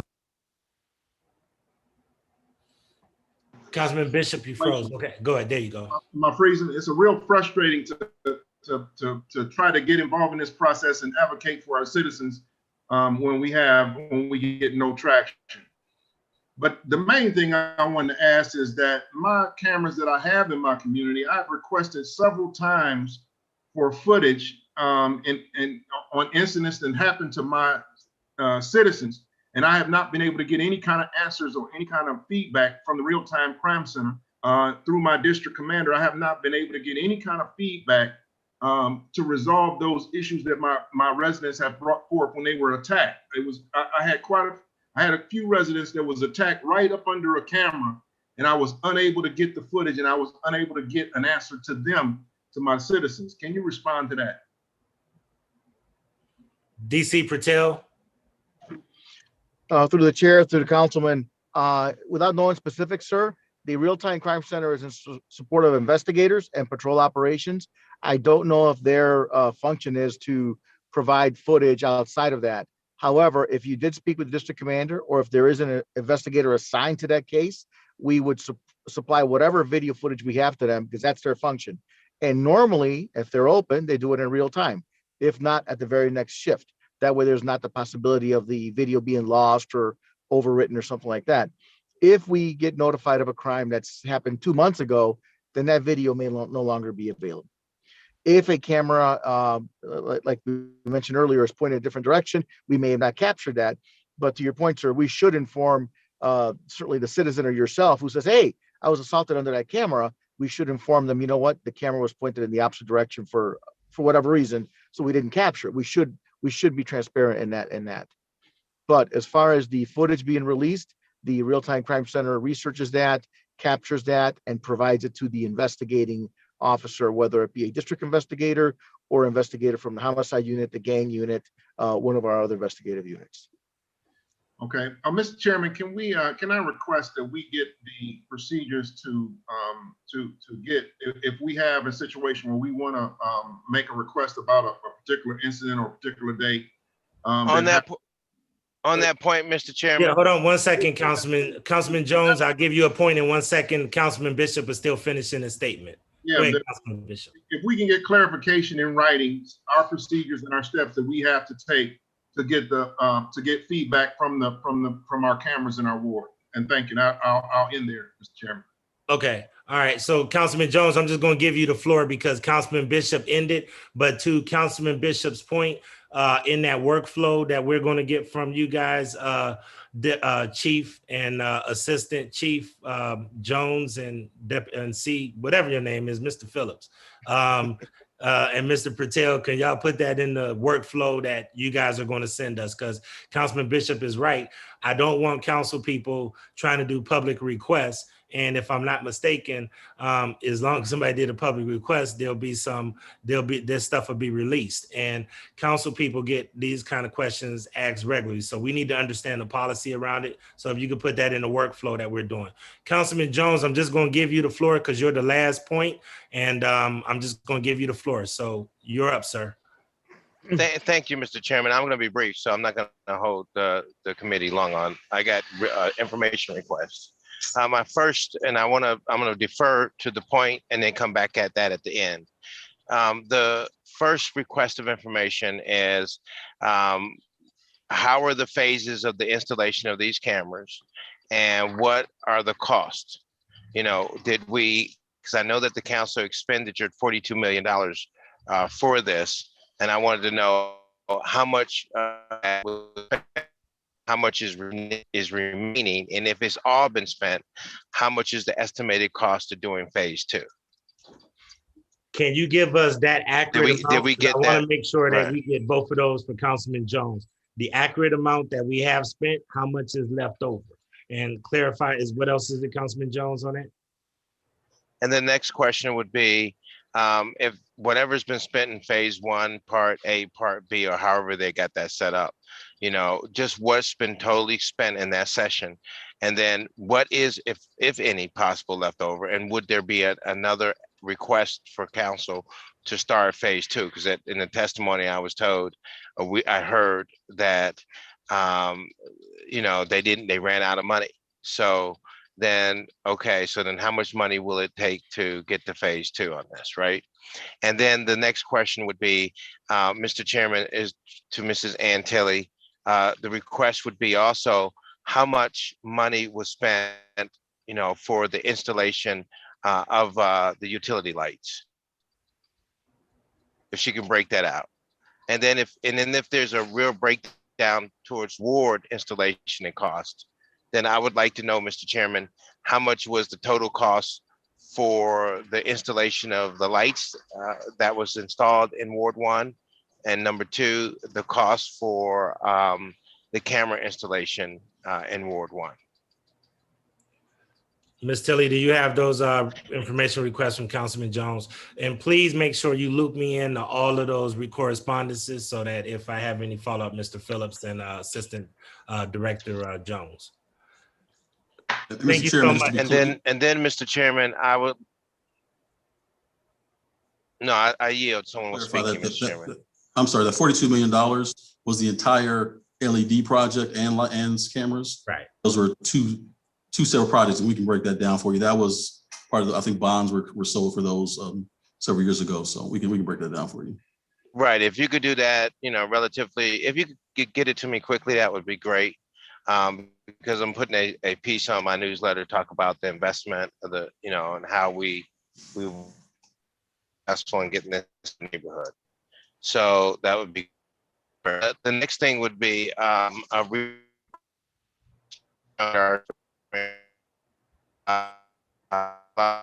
Councilman, you're going in and out. Can you repeat your question? You're going in and out. Can you repeat your question? I can't hear you, Councilman. Can you hear me? We can hear you. The request is, can you hear me? Vaguely, Councilman, you're breaking up. Okay, Chairman. Just put it into writing because some reason we can't hear you, Councilman. We can't hear you, Councilman. Something is happening with your technology. So might have a dead spot.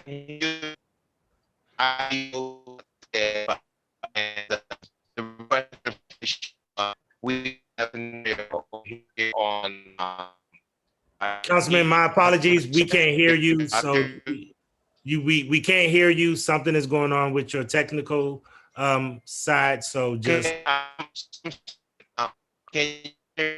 no, sir. We cannot hear you. Something is going on, sir. Just follow up in writing if you could, because we can't hear you. No. Moving and everything. Councilman, we're gonna move on because we can't hear you. So just if you could follow up in writing, because we can't hear you, okay? All right, please, if we could, Ms. Tilly, Councilman Jones may have some follow-up things if he could do. Seeing no more hands, I'm going to.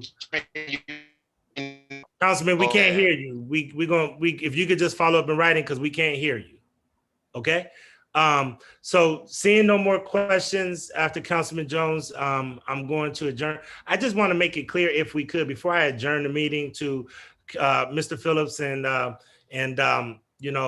Mr. Jones, everybody's not up to par on technology. It's really important for you guys to really be clear with us on our capabilities, because I'm hearing kind of cameras are being placed because of IT capabilities, but then cameras are also being requested and asked to be put in areas. So we just need clarification. Is it, are our barriers, to Councilman Polinsik's point earlier, are there barriers because of IT capabilities, or are there barriers because we just don't, somebody just ignored the request and didn't put the camera where we asked? And that would help us go a long way in understanding and talking to our constituents. So many of us, I'm not sure if we have any IT specialists on this council, but I know that I'm not. So sometimes we just need to make sure we have a good understanding. Is it capability? Because in a lot of people's mind, it's like they're just being ignored. And that's where we really have to make sure we, separate IT capabilities and where they can go versus where the requests are being made. So if you guys can maybe help us through that workflow process, understand that, and then everybody can have it right in their eyes, in front of them, and be able to make determinations on how it needs to flow. And this is by no means any disrespect. Council is under fire every day with the public to make sure that we deliver upon what our citizens ask for. And that's the reason this is like the biggest request many of us get is everybody wants cameras, and we need to be able to tell people the truth and be able to communicate with them. So if you guys can help us delineate between the two in that decision-making process, it'd be great. And then that way we can clearly communicate with the public. I do have one thing by Mr. Polinsik before I adjourn, and then we'll go. We'll adjourn. Mr. Polinsik. Thank you, Mr. Chairman. Just a miscellaneous question to Deputy Chief Drummond and to Deputy Chief Patel. I had sent over an email over to our chairman, and I want to thank again the chairman for expressing on behalf of council our concerns and issues. But I've been watching very closely what's happening in other major cities across the country with regard to officers submitting their resignations, submitting retirement papers. I saw today an announcement that 120 officers in Louisville have submitted papers for to retire or to leave the department. Do we have any indication at this point is there a wave of anticipated retirements or officers leaving Cleveland Police Department? We have any indication to that? Because I'm hearing different things from officers that I talk to in the streets. Deputy Chief Drummond, is he still on?